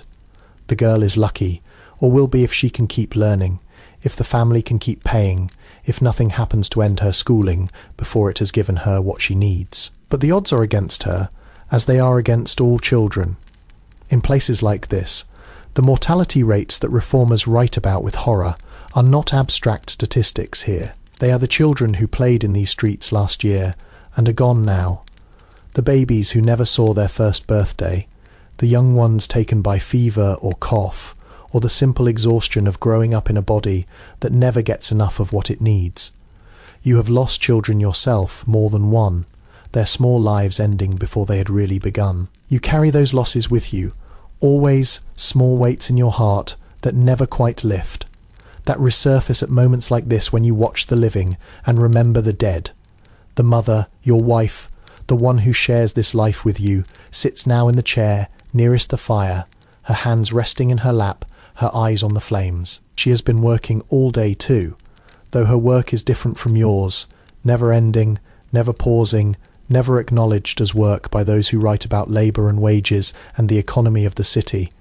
She has fed the children, cleaned the room, fetched the water, tended the fire, mended the clothes, done the 1,000 small tasks that keep a household running. She has done all this with the same body that carried these children, that lost the others, that aches now with a fatigue as deep as yours. You look at her, at the firelight on her face, at the lines that years have carved there, and you feel something that is not quite gratitude and not quite love, but something that contains both. She meets your eyes, and for a moment you are together in a way that needs no words, and then she looks away, back at the fire, and the moment passes. The evening settles into its rhythm, the quiet time between the end of the day and the beginning of night. The fire crackles softly, its flames dancing, casting shadows that move across the walls like living things. The children play, the girl reads, the fire burns, and you sit in the midst of it all, too tired to move, too tired to think, too tired to do anything but be here in this small crowded room, with these people who are your life. The warmth wraps around you, the same warmth that greeted you when you came through the door, and you let it hold you, let it ease some of the stiffness that the factory has left in your body. But beneath the warmth, beneath the quiet comfort of being home, there is something else. It is the knowledge that waits in the back of your mind, that never fully leaves, that will surface again as soon as you let yourself think about tomorrow. Tomorrow you will go back to the factory, Tomorrow the machines will start again, the rhythm will resume, the long hours will stretch ahead. Tomorrow you will stand in the heat and the noise and the dust, your hands moving in their endless pattern, your body aching, your mind drifting, your spirit slowly wearing down.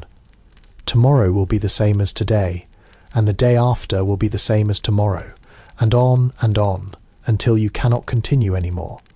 And the children, what of them? The girl will go to school if there is school, or help her mother if there is not, or find some other way to fill the hours until she is old enough to join you in the factory, to begin her own long march toward exhaustion. The boys will play and grow and learn, and eventually they too will enter the world of work, becoming what their father is, living the life that you live, carrying the same weight on the same tired shoulders. You hope for better for them, but hope is not a plan, and the future stretches ahead like the same grey road you have always walked. You think about the money, the wages that bought this soup and will buy tomorrow's bread, the thin coins that are all that stands between your family and the street. You think about the rent due at the end of the week, and the landlord who will come with his hand out and his face hard.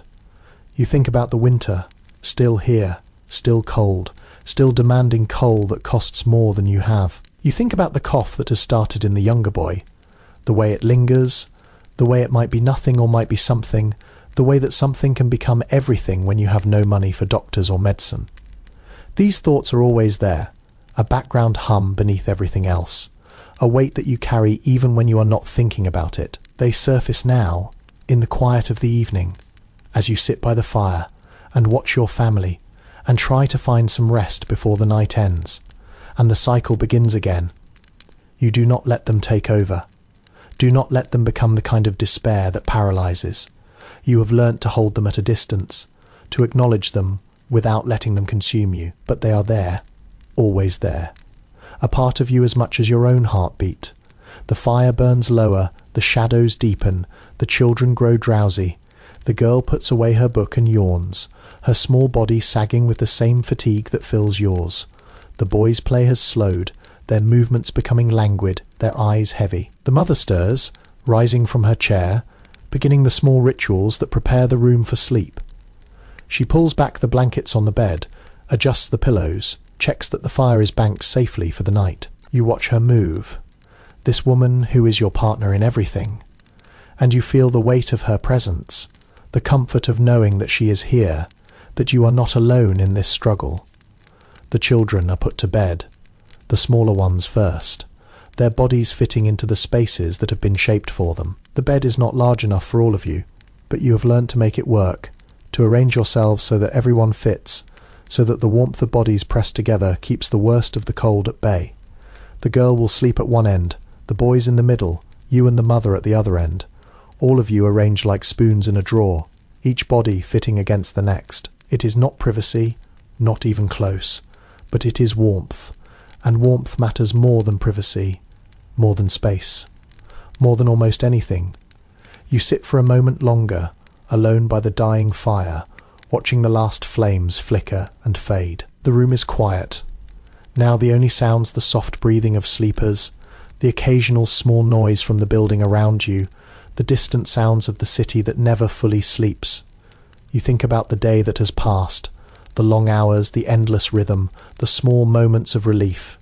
You think about the faces of your children, their laughter, their hunger, their trust. You think about the woman who shares this bed and this life, her strength, her patience, her love. You think about tomorrow, and you push the thought away, because tonight is not for thinking about tomorrow. Tonight is for resting, for gathering what strength you can, for being here in this small crowded room with these people who are everything to you. You rise at last, your body protesting the movement, and you cross to the bed, finding your place among the sleeping forms. You lie down, feeling the warmth of the bodies around you, feeling the softness of the mattress that is not really soft, feeling the weight of the blankets that are not really warm enough. You close your eyes, and the darkness behind them is the same as the darkness in the room, and you let yourself drift toward sleep, toward the brief oblivion that will carry you through the night and deliver you to tomorrow. Tomorrow will come, as it always does, and you will meet it as you have met every tomorrow, with whatever strength you have left. But that is tomorrow. Tonight, you are here, in this small crowded room, with these people, this warmth, this life that is yours. It is not much, perhaps, but it is everything. It is all you have, and for now, for this moment, it is enough. You sleep, the meal is finished, the bowls are cleared, and something shifts in the small room. It is not a change that anyone announces or even consciously notices, but it is there. A subtle loosening of the tension that has held everyone in its grip since morning. The day's work is done for those who work outside the home, and the evening's work for those who work within it has reached a point where it can pause, just for a little while. This is the time that belongs to no one and everyone, the small space between the demands of the day and the demands of the night, when the room becomes something other than a place of labour and necessity. It becomes, for a few precious minutes, a place of rest. The fire crackles softly, its flames lower now than they were during the meal, but still casting enough light to fill the room with a warm glow. The gas lamp on the wall has been turned down, its flame a small blue point that adds its own light to the fires, and together they create a world of shadow and illumination that feels separate from the ordinary world outside. In this light, the small room seems larger, its corners disappearing into darkness, its edges softened. The faces around you are softer too, the lines of exhaustion smoothed by the dimness, the eyes less guarded, the mouths relaxed into something that is almost peace. Someone has found a newspaper. It is not today's paper, not even yesterday's, but a paper from somewhere somehow, brought into this room by means that are not quite clear. It is old and crumpled, its pages soft from handling, its ink smudged in places where fingers have traced the words again and again. But it is a newspaper, a connection to the world beyond these walls, a thing of value in a place where value is measured in pennies and bread. The one who can read your girl takes it carefully, smoothing its pages on the table, bending close to catch the light from the fire. She begins to read aloud, her voice soft and hesitant, stumbling over the longer words, but pushing through them with a determination that makes something in you swell with pride. The words she reads are strange, far removed from this small room and this small life.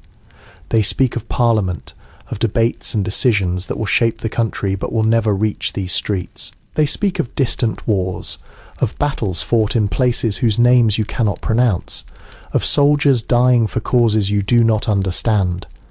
They speak of the Queen, of her movements and her words, of a life so different from yours that it might as well be happening on another planet. They speak of crimes, of murders and thefts and scandals, of the dark underbelly of this city that you know exists, but rarely see. They speak of all these things, and you listen, not because you understand them or care about them, but because the sound of her voice is a comfort, because the words themselves are a reminder that there is a world beyond this room, because listening together is something you can do without moving, without working, without spending anything you do not have. The reading stops occasionally when she reaches a word she cannot decipher, and there is a pause while she sounds it out, her brow furrowed, her finger tracing the letters.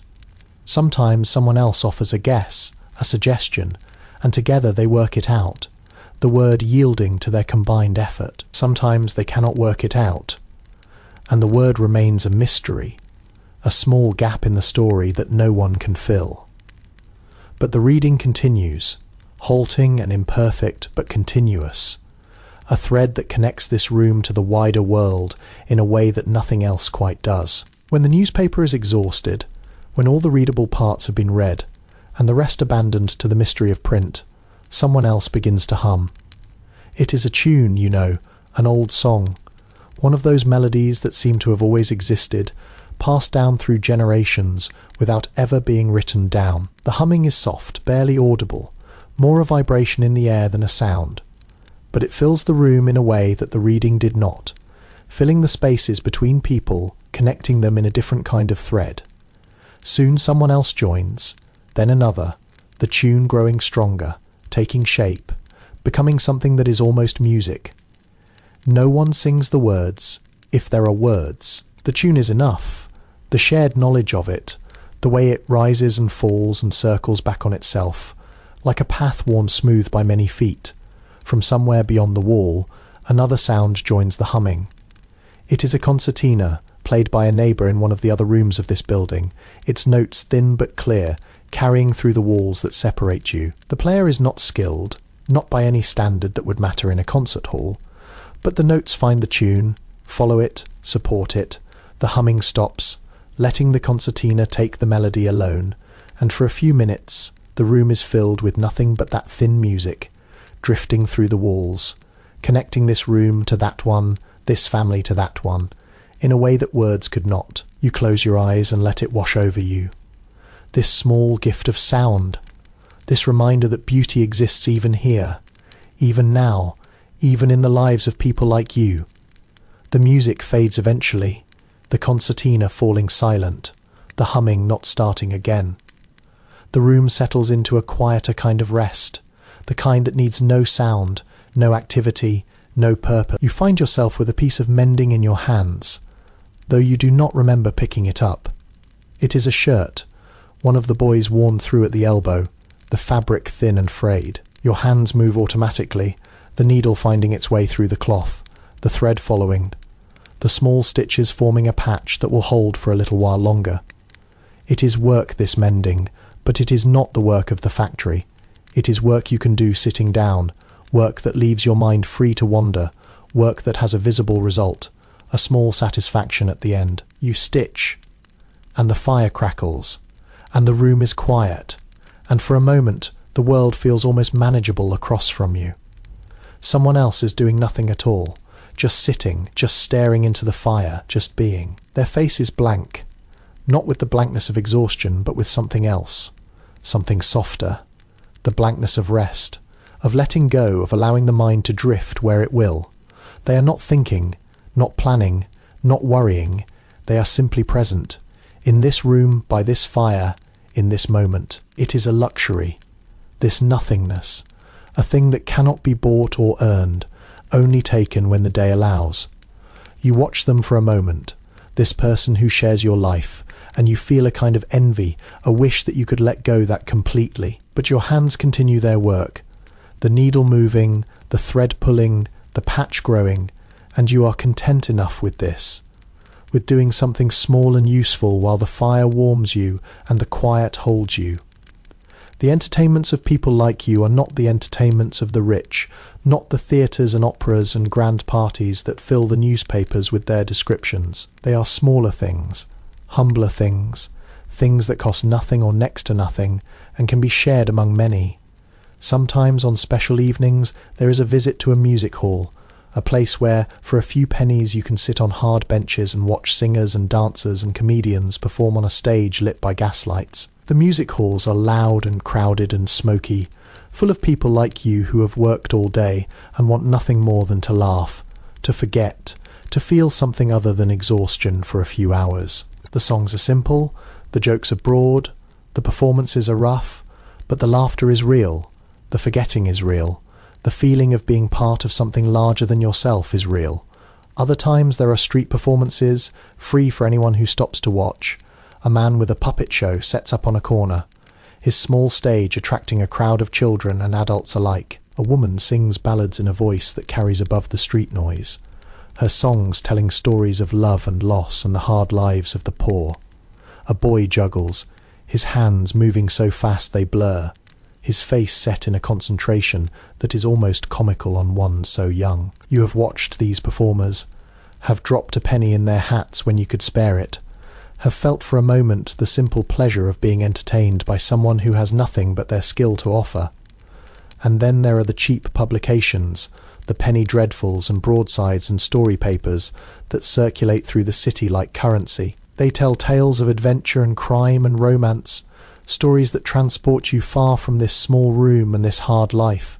You have seen them, have heard them read aloud in gatherings like this one, have watched faces change as the stories unfold, have felt yourself carried away on waves of imagination that the grey streets cannot contain. The heroes of these stories live lives you will never live, do things you will never do, love and fight and die, in ways that are larger than anything you have known, and for a few pennies, for a few hours, you can live with them, can escape into worlds where anything is possible, where the poor can become rich, and the weak can become strong, and the ending is always, always just. But tonight there is no music hall, no street performer, no penny dreadful tonight.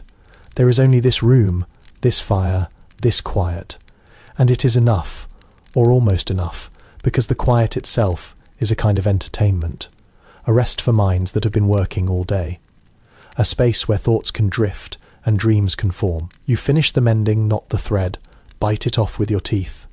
You hold up the shirt, examining your work, and it is not perfect, not beautiful, but it will hold, will give the shirt a few more weeks of life before it must be patched again, or cut down for something else. You set it aside, and you lean back in your chair, and you let your eyes close, and you let yourself drift.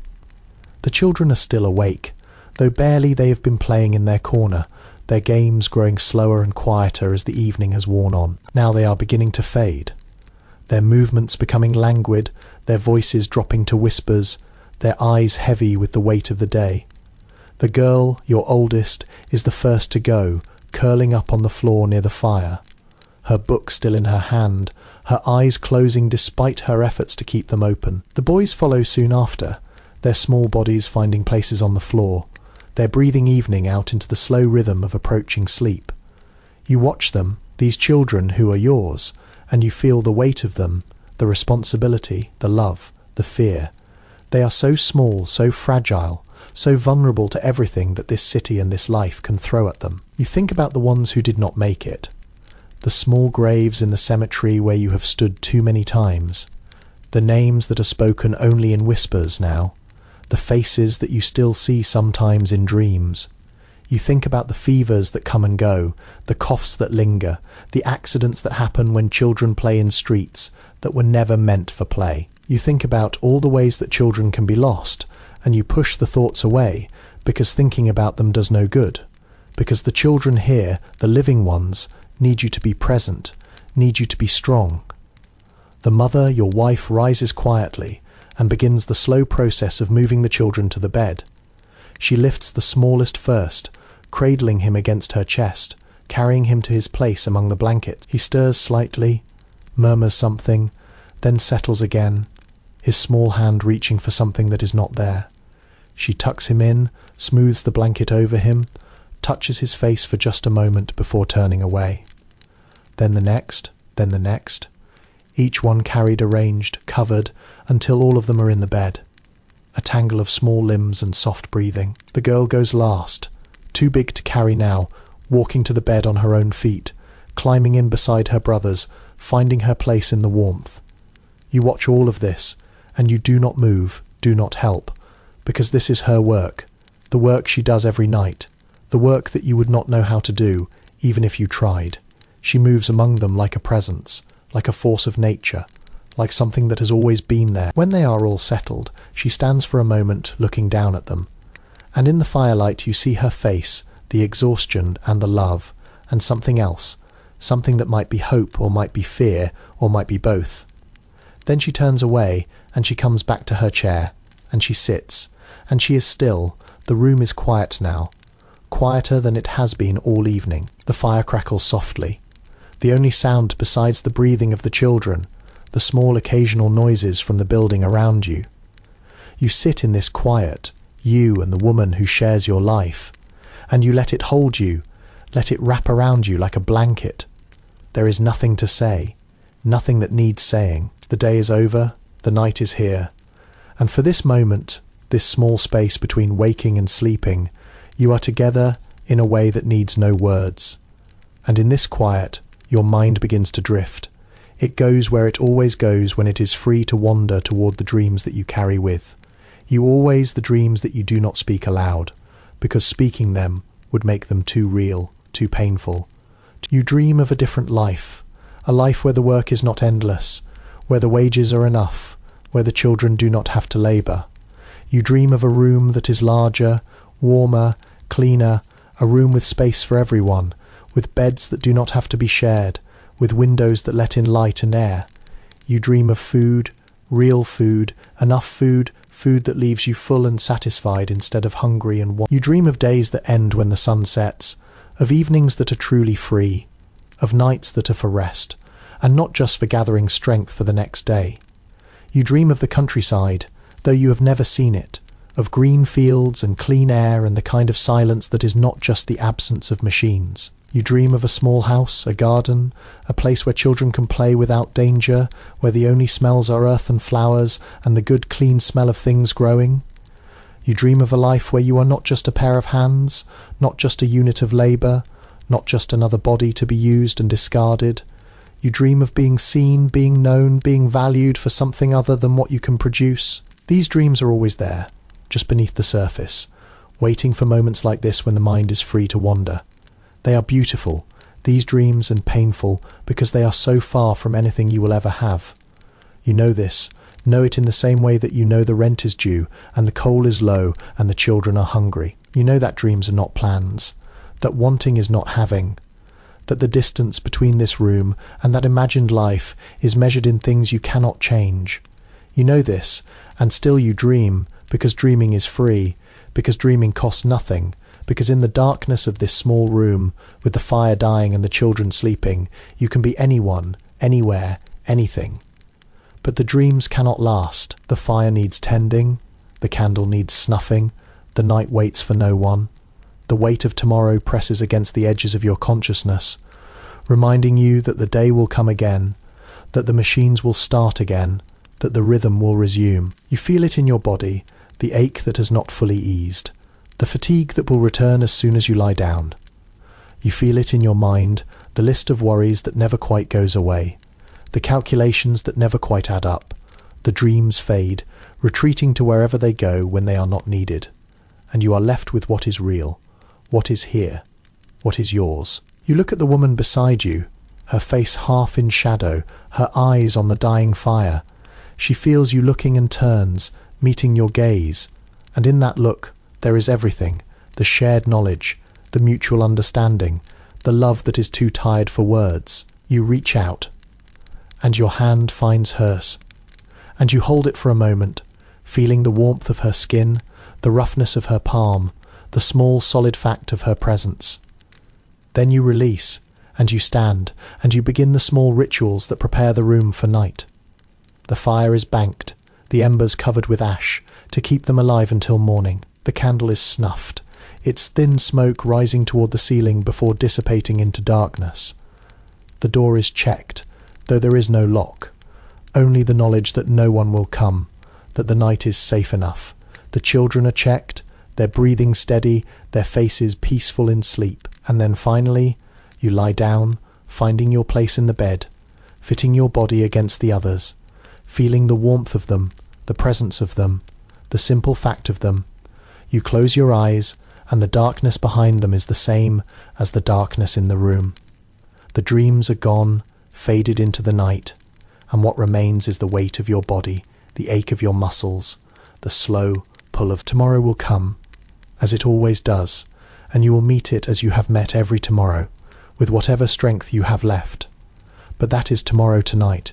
You are here, in this small, crowded room, with these people who are your life, and you are drifting, drifting, drifting toward the brief oblivion that will carry you through the night and deliver you to the morning. You sleep. You lie still for a moment after the children are settled, your body heavy against the mattress, your eyes half closed. The fire has been banked, the candle snuffed, and the room is dark now, except for the faint glow of embers that casts just enough light to see the shapes of things, the outline of the bed, the darker shadow of the table, the soft gleam of the window where the night sky presses against the glass. You should sleep, should let yourself drift into the oblivion that waits.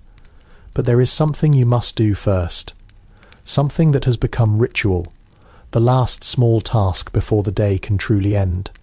You push yourself up, your body protesting, and you cross to the washstand in the corner. The basin is there, the same basin that held water this morning, that held water for the children's washing, that has sat here all day accumulating the dust and grime that floats through this room like a visible presence. You pour water from the jug, a small amount, just enough to wet the cloth that hangs on a nail beside the stand. The water is cold. so cold that it shocks your skin when you dip your fingers in, but you are used to cold, have learnt to expect it, have learnt to work with it rather than against it. You lift the cloth, wet it, and begin to wash. It is not a bath, not even close to a bath. It is a quick wipe, a removal of the worst of the day's accumulation, a small gesture toward cleanliness before you surrender to sleep. You wash your face first, feeling the cold cloth against skin that is still warm from the fire, feeling the grime of the factory lift away, feeling for a moment almost clean. Then your neck, your arms, your hands, each part of you receiving its brief attention before you move on. The water in the basin clouds quickly, turning grey with the residue of your skin, with the dust and sweat and oil that have accumulated through the long hours. There is no soap tonight, or you are too tired to reach for it, or you are saving it for tomorrow when you will need it more. The cloth does its work without soap, removing what it can, leaving what it cannot. When you are done, you rinse the cloth in the basin, wring it out, hang it back on its nail. The water remains grey and still, waiting for tomorrow when someone else will use it, when the same water will serve the same purpose for another body. Another day, you do not think about this, about the sharing of water, about the fact that cleanliness is relative, that what passes for clean here would be considered dirty elsewhere. It is simply the way things are, the way they have always been, the clothes come next, the layers that have held you all day, that have absorbed your sweat and your weariness, and the particular grime of the factory. You remove them slowly, each layer adding to the pile on the chair by the bed. The outer jacket first, heavy and stiff, its fabric dark with the accumulated smoke of 1,000 hours. Then the shirt beneath, the linen that was white this morning, and is grey now, its collar wilted, its cuffs soiled. Then the undershirt, the wool that has been against your skin all day, that holds the shape of your body and the smell of your labour. Each piece is folded carefully, placed on the chair saved for tomorrow, because tomorrow you will wear them again, because there are no other clothes, because changing every day is a luxury that people like you cannot afford. The night clothes, if they can be called that, are simple. A shift, a length of fabric that has been worn so many times that it is soft as cloth can be, soft from washing and wearing, and the constant friction of sleep. It is not warm, not really, but it is something, a layer between your skin and the blankets, a small comfort in the cold. You pull it over your head, feeling it settle against you, feeling the familiar weight of it, the familiar smell of it, the smell of sleep and dreams and the bodies that share this bed.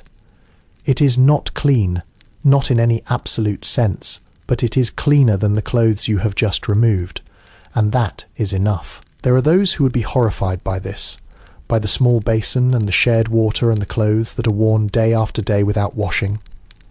They write about it in books and newspapers.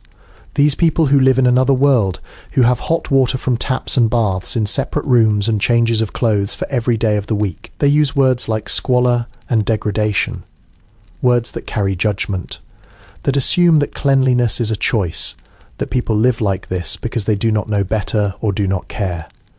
They do not understand that water must be carried, that soap costs money, that fuel for heating costs more, that the hours in a day are finite, and the energy in a body is limited. They do not understand that cleanliness is a luxury, that being truly clean requires resources that people like you do not have. You do not think about these people, these judgments. You think only about the bed, about the sleep that waits, about the small tasks that remain before you can surrender to it. You cross to the table, where the bundle for tomorrow's lunch sits wrapped in its cloth. You check it, though you know what is there. The bread, the small piece of cheese, the bottle for tea. It is the same as every day, the same insufficient food that will carry you through the same long hours. But it is there. It is ready. And in the morning you will not have to think about it, will not have to rush, will not have to add one more task to the crowded hour of waking. You stand at the window for a moment, looking out at the night. The glass is cold against your forehead, cold enough to make you pull back slightly, but you lean close again, wanting to see, wanting to connect with something beyond this small room. The window looks out over the city, over the rooftops that stretch away into darkness. Thousands of them, tens of thousands, each one covering a room like this one, a family like yours, a life like the one you live. You can see the shapes of them in the darkness, the peaks and angles, the chimneys that rise like fingers, the occasional window where a light still burns, where someone else is still awake, still moving through their own small rituals of the night. The city is quiet now, or quieter than it was. The sounds of the day have faded, replaced by the sounds of the night, softer, more intermittent. A cart passes somewhere in the distance, its wheels rumbling against cobblestones, the sound carrying through the still air.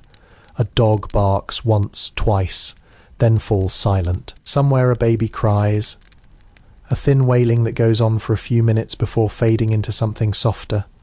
These are the sounds of the city sleeping, of the city breathing, of the city continuing its life while its people rest. You look out at the rooftops, at the thousands of them, and you think about the thousands of lives beneath them, each one as real as yours, each one carrying its own weight of work and worry and hope. You are not alone in this, not unique in your struggles. All across this city, in rooms like this one, people are doing what you are doing, preparing for sleep, checking tomorrow's food, standing at windows and looking out at the night.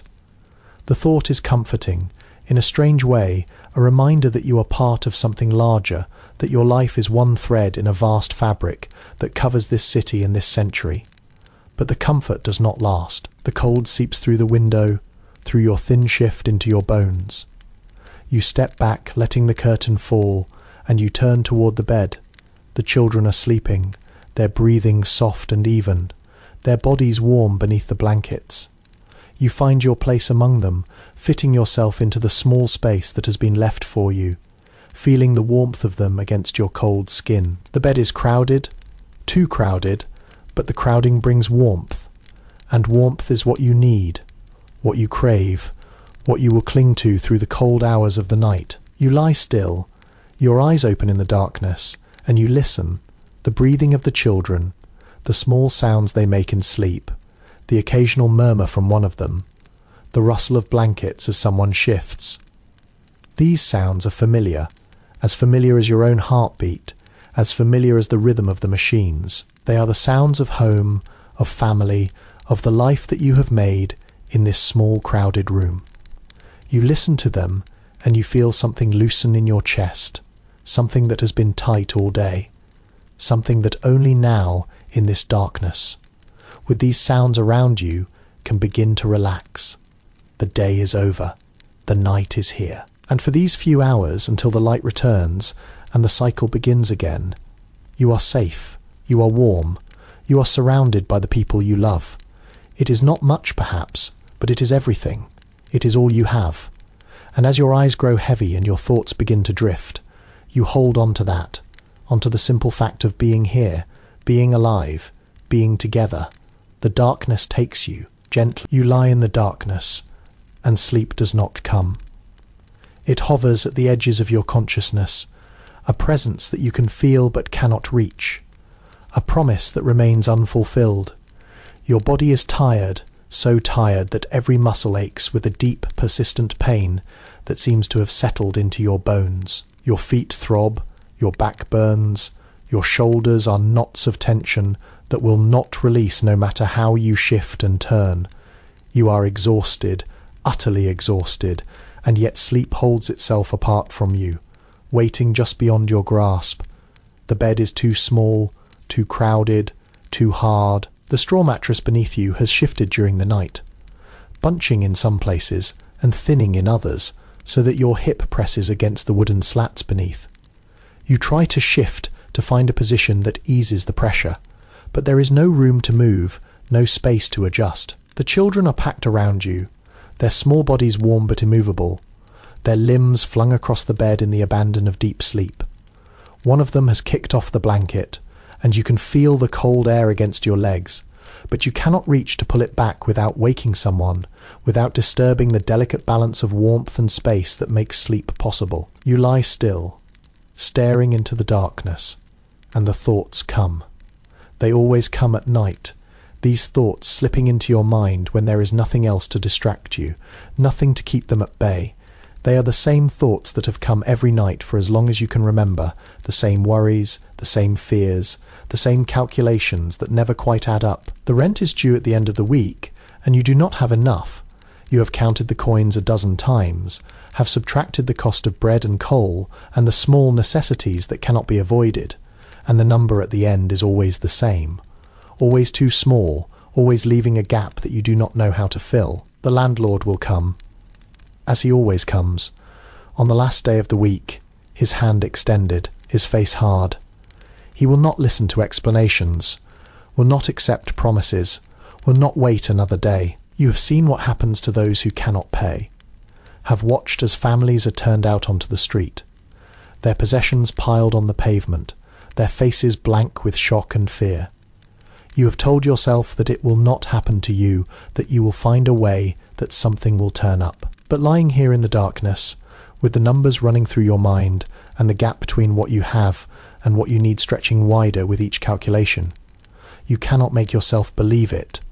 And there is more than the rent. There is the coal, or the lack of it, the small pile that shrinks each day, that will not last the week if the cold continues. There is the children's schooling, the few pennies that must be found each week to keep them learning, to give them the chance that you never had.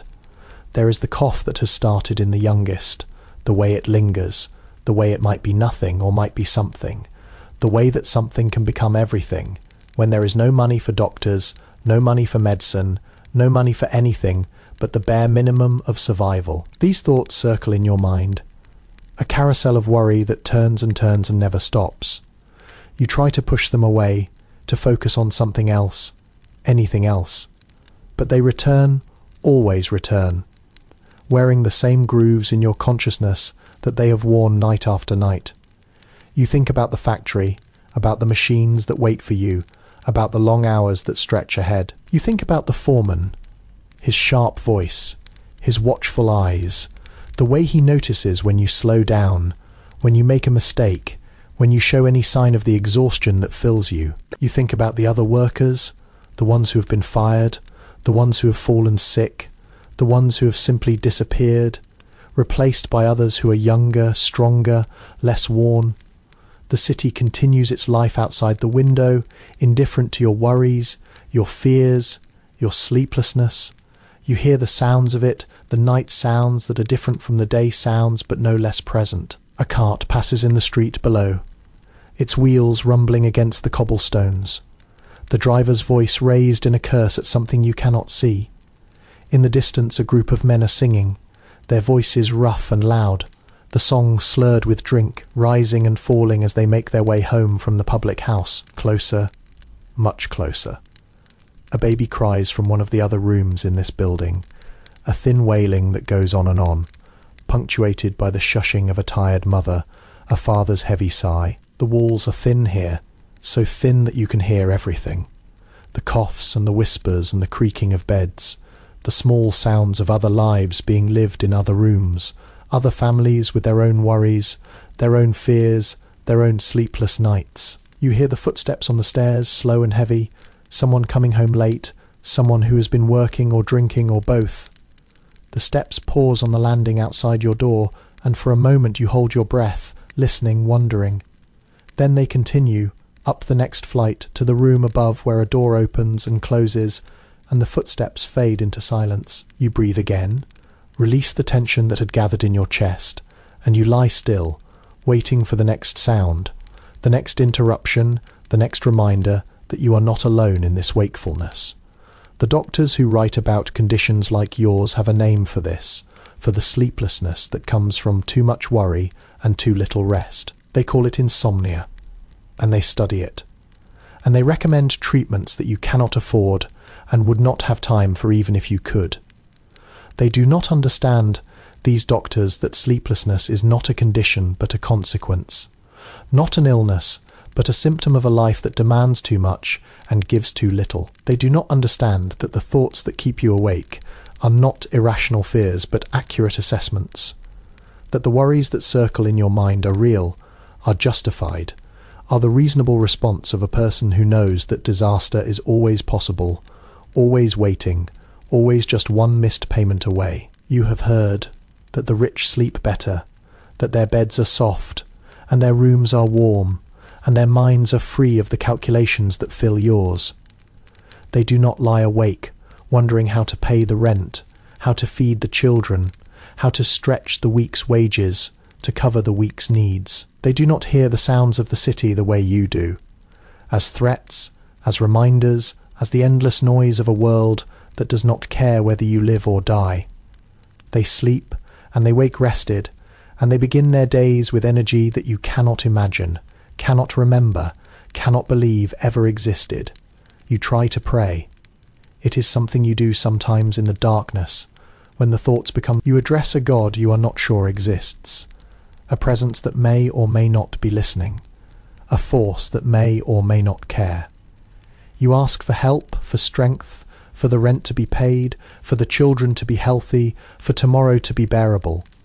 You ask for sleep, for the oblivion that will carry you through the night and deliver you to morning. You ask, and you wait, and there is no answer, only the darkness and the sounds and the endless circling of your thoughts. Sometimes you try not to pray, try instead to empty your mind, to let go of everything, to become nothing but a body waiting for rest. You focus on your breathing, on the rise and fall of your chest, on the slow rhythm that might, if you are lucky, carry you towards sleep. You count 1, 2, 3, 4, over and over, letting the numbers fill the space where worries used to be. You imagine a blank wall, an empty room, a darkness that is not threatening but peaceful. You try, and sometimes it works, for a little while, until some sound or some thought breaks through, and you are awake again, alert again, worrying again. The children shift beside you, one of them murmuring in sleep, another reaching out and touching your arm with a small warm hand. The touch is comforting, somehow, a reminder that you are not alone, that these small people depend on you, that for all your worries and fears you are here, you are alive, you are needed. You reach down and adjust the blanket that has slipped, covering the small body that lies next to you, feeling the warmth of them, the softness, the absolute trust with which they sleep. They do not worry about rent or coal or the foreman's sharp voice. They sleep and they dream and they wake in the morning expecting the world to be as it was, expecting food and warmth and the presence of the people they love. You envy them, these children, their ability to sleep, their freedom from worry, their trust that tomorrow will be all right. But you also protect them, shelter them from the fears that fill your mind, carry the weight. So this is what parents do. What has always been done, what will always be done. You carry the worry so that they can sleep, you lie awake so that they can dream, and in the morning you rise and work and bring back what you can, and you do it all again, because that is what love means in this small crowded room, in this hard life, in this city that does not care whether you live or die. The hours pass, measured not by the clock but by the sounds, the changes in the darkness, the slow progress of the night toward morning. The baby stops crying. Finally, its thin wailing fading into silence. The drunken singers have gone, their voices lost somewhere in the maze of streets. The footsteps on the stairs have stopped. Everyone home now, everyone settled into their own beds, their own sleeplessness or sleep. The city grows quieter, or you grow more accustomed to its sounds, and the darkness seems deeper, more complete, more peaceful. Your eyes are heavy now, your thoughts growing slower, less sharp. The worries are still there, circling in the background, but they have lost their urgency, their sharp edges softened by fatigue. You are drifting. Finally, the edge of sleep approaching, the oblivion that you have been seeking for hours, finally within reach. Your breathing slows, your muscles relax, your mind begins to let go, releasing its grip on consciousness, surrendering to the darkness that waits. But even as you drift, even as sleep reaches out to claim you, there is a last moment of awareness, a final flicker of consciousness that holds on to one thought, one fear, one worry that will not let go tomorrow. Tomorrow you will wake, and the cycle will begin again. Tomorrow the machines will start, the rhythm will resume, The long hours will stretch ahead. Tomorrow you will stand in the heat and the noise and the dust, your hands moving, your body aching, your mind drifting. Tomorrow you will do it all again. Because there is no alternative, because this is your life, because this is what survival demands. You hold on to that thought for a moment, that fear, that knowledge, then sleep takes you. Finally, mercifully, and the thought dissolves into the darkness, and you are gone, lost in the oblivion that is the only escape, the only rest, the only peace that this life allows. You sleep, and for these few hours you are free. Sleep comes, but it is not the deep, uninterrupted rest that you... It is thin, shallow, a sleep that hovers just below consciousness, easily broken, never quite complete. You drift in and out of it, aware even in your dreams of the bed beneath you, the bodies around you, the small sounds that fill the room and the building and the city beyond. It is a sleep of fragments, of pieces, of moments that come and go like waves on a shore, each one carrying you a little deeper before releasing you back toward the surface. The dreams come too, woven into the fabric of this thin sleep. They are strange. These dreams, mixing the world of the factory with the world of childhood, the present with the past, the real with the impossible. You dream of the machines, their rhythm filling your head, your hands moving in their endless pattern even as you sleep. But in the dream the machines are different. Larger, more threatening, their sounds louder, their movements faster, their hunger for your labour more insatiable.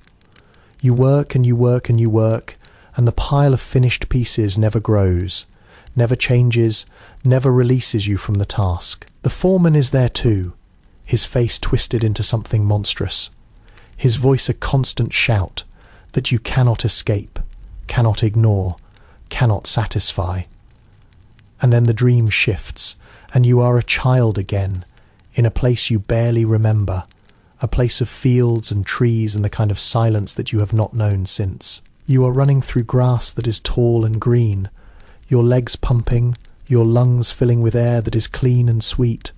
There is someone with you, someone you loved once, someone whose face you cannot quite see, whose name you cannot quite remember. You are happy in this dream, happier than you have been in years, happier than you thought you could ever be. You run and you laugh and you feel the sun on your skin, and for a moment the factory and the city and the endless worry are gone, erased, forgotten. But the dream cannot last. It never lasts. Something intrudes, some sound from the waking world, and the fields dissolve, the sun fades, the laughter stops. You are back in the room, in the darkness, in the thin shallow sleep that is all the night will give you. The sound that woke you is small, a cough from the next room, a creak from the stairs, the cry of a cat somewhere in the street below. It is nothing, really, nothing that should disturb you, but it has broken the dream, shattered the happiness, returned you to the reality of this bed and this room and this life. You lie still, your eyes open in the darkness, listening. The cough comes again from the room next door, a deep hacking sound that goes on and on, punctuated by gasps for air, by the thin sounds of someone struggling to breathe. You know that cough, know what it means, have heard it before, in other rooms, in other buildings, in other years. It is the cough of consumption, of the disease that takes so many in this city, that fills the graveyards with the bodies of those who could not afford clean air or good food or the medicine that might save them. You listen and you wait. And finally the cough stops, and there is silence, and you wonder if the person is still alive, if they will see the morning, if their family will wake to find them gone. The building itself makes sounds, the sounds it always makes at night. The wood expands and contracts with the changing temperature, producing small creaks and pops that are as familiar as the wind moves through the cracks in the walls, a thin whistling that rises and falls with each gust. Somewhere above you, footsteps cross a floor, slow and heavy, someone else awake in the night, someone else caught in their own thoughts, their own worries, their own sleeplessness. The footsteps pause, then continue, then stop, and there is silence again. The blanket has shifted, pulled away by one of the children, and the cold air reaches you, touching your skin, making you shiver. You reach for it, trying to pull it back. But it is caught, tangled in the small body beside you, and you do not have the strength to free it. You lie there, half covered, half cold, too tired to fight for warmth, too tired to do anything but accept what the night gives you. The cold will pass, or you will get used to it, or morning will come, and you will rise and move and warm yourself with activity. For now, it is simply another discomfort, another small burden, another thing to endure. The people of this time, of this place, have their own understanding of dreams, their own beliefs about what they mean and where they come from. Some say that dreams are messages, that the dead speak through them, that the future can be glimpsed in their shifting images. Others say that dreams are warnings, that they show you what you fear so that you can prepare, that they reveal the hidden truths that waking minds cannot face. Still others say that dreams are nothing, just the mind wandering, just the chaos of the day reshuffled into meaningless patterns. You do not know what to believe, have never had the leisure to think about it, have never had the education to form an opinion. You only know that dreams come, and they go, and they leave you with feelings that linger into the waking hours, feelings of loss or fear or sometimes, rarely, a kind of peace. You drift again, back into the thin sleep, back into the dreams. This time they are darker, the machines returning, their rhythm louder, their hunger greater. You are working, always working, your hands moving faster than they ever could in waking life, your body pushed beyond its limits, beyond endurance, beyond anything you could survive. And yet you continue because the machine demands it, because the rhythm will not stop, because there is no alternative even in dreams. The foreman is there, his voice a constant shout, his face a mask of anger, his hand raised as if to strike. You brace yourself for the blow, but it does not come, and you continue working, and the dream goes on and on and on. Then something shifts, and you are somewhere else, somewhere you do not recognize. It is a room, but not your room, larger and brighter and filled with things you have never seen. There is a bed, a real bed, with soft mattresses and clean sheets and pillows that look like clouds. There is a table, covered with food, more food than you have ever seen, loaves and meats and fruits and things you cannot name. There are windows, large windows, letting in light that is bright and clean and golden. And there are people in fine clothes, people who laugh and talk and do not seem to know what work means, what hunger means, what fear means. You stand at the edge of this room watching, and you know that you do not belong here, that you could never belong here, that this is a world that has no place for people like you. The dream shifts again, and you are back in the factory, back in the rhythm, back in the endless work. But now the rhythm is different, faster, more urgent, and you cannot keep up, cannot match the pace, cannot do what the machine demands. Your hands fumble, your movements slow, and the foreman is there, his face twisted with rage, his voice rising above the noise of the machines. You try to explain, to tell him that you are tired, that you have worked all day, that you cannot do more. But the words will not come, and he does not listen. And you know what comes next. Know that you will be fired, thrown out, replaced by someone younger, stronger, less worn. You wake with a start, your heart pounding, your breath coming in gasps. The room is dark. The children are sleeping. The sounds of the night continue, as they always do. The dream was not real, you tell yourself. You are still here, still in your bed, still surrounded by your family. The foreman is not here, the factory is not here, the rhythm is only in your mind. You are safe for now, for this moment, for these few hours until morning comes. But the fear lingers, the terror of the dream clinging to you, like the cold that seeps through the blankets. You lie still, waiting for your heart to slow, for your breathing to steady, for the dream to fade into the darkness where it belongs. The children shift beside you, one of them murmuring, reaching out in sleep to touch your arm. The touch grounds you, reminds you of what is real, what is here, what is yours. You focus on it, on the small warm hand, on the soft breathing, on the presence of these small bodies that depend on you. The night stretches on, long and dark, and full of the small sounds of sleeping. You drift again, not into deep sleep, but into something lighter, a rest that is not quite rest, awareness that hovers just below waking. The dreams come and go, fragments of the factory, fragments of childhood, fragments of that bright room that you do not belong in. They mix and merge and separate, creating patterns that make no sense, that dissolve as soon as you try to grasp them. At some point, you are aware that the darkness is changing, that the black of deep night is softening into something lighter. It is not light yet, not the grey of dawn, but a shift, a lessening, a promise that morning will come. You hold on to that promise. Let it carry you through the last hours, the hardest hours, the hours when the night seems endless and sleep will not come, and the weight of tomorrow presses heaviest.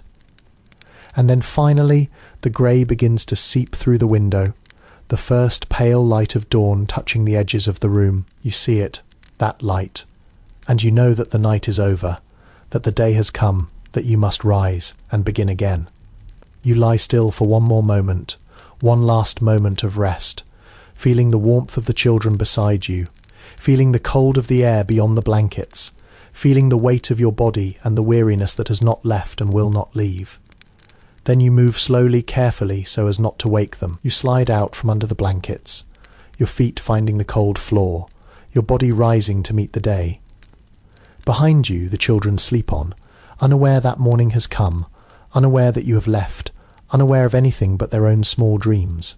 You look back at them for a moment, these small people who are your life, and you feel something that is not quite love and not quite hope, but something that contains both. Then you turn away, toward the window, toward the light, toward the day that waits.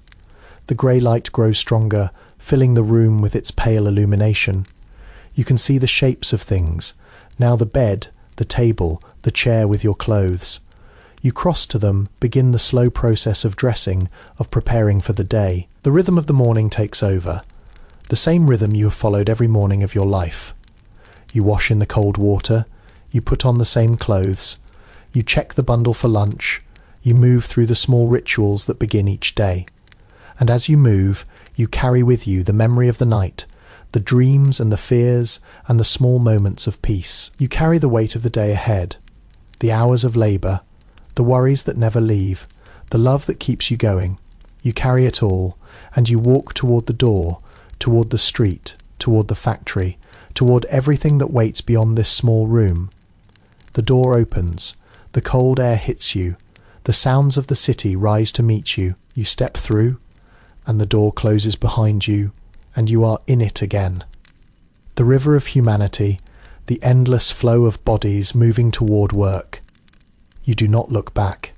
There is no point in looking back. What is behind you is already fading, already becoming memory, already part of the past that you carry, but cannot change. What matters is ahead. You walk, and the city takes you, and the rhythm begins again.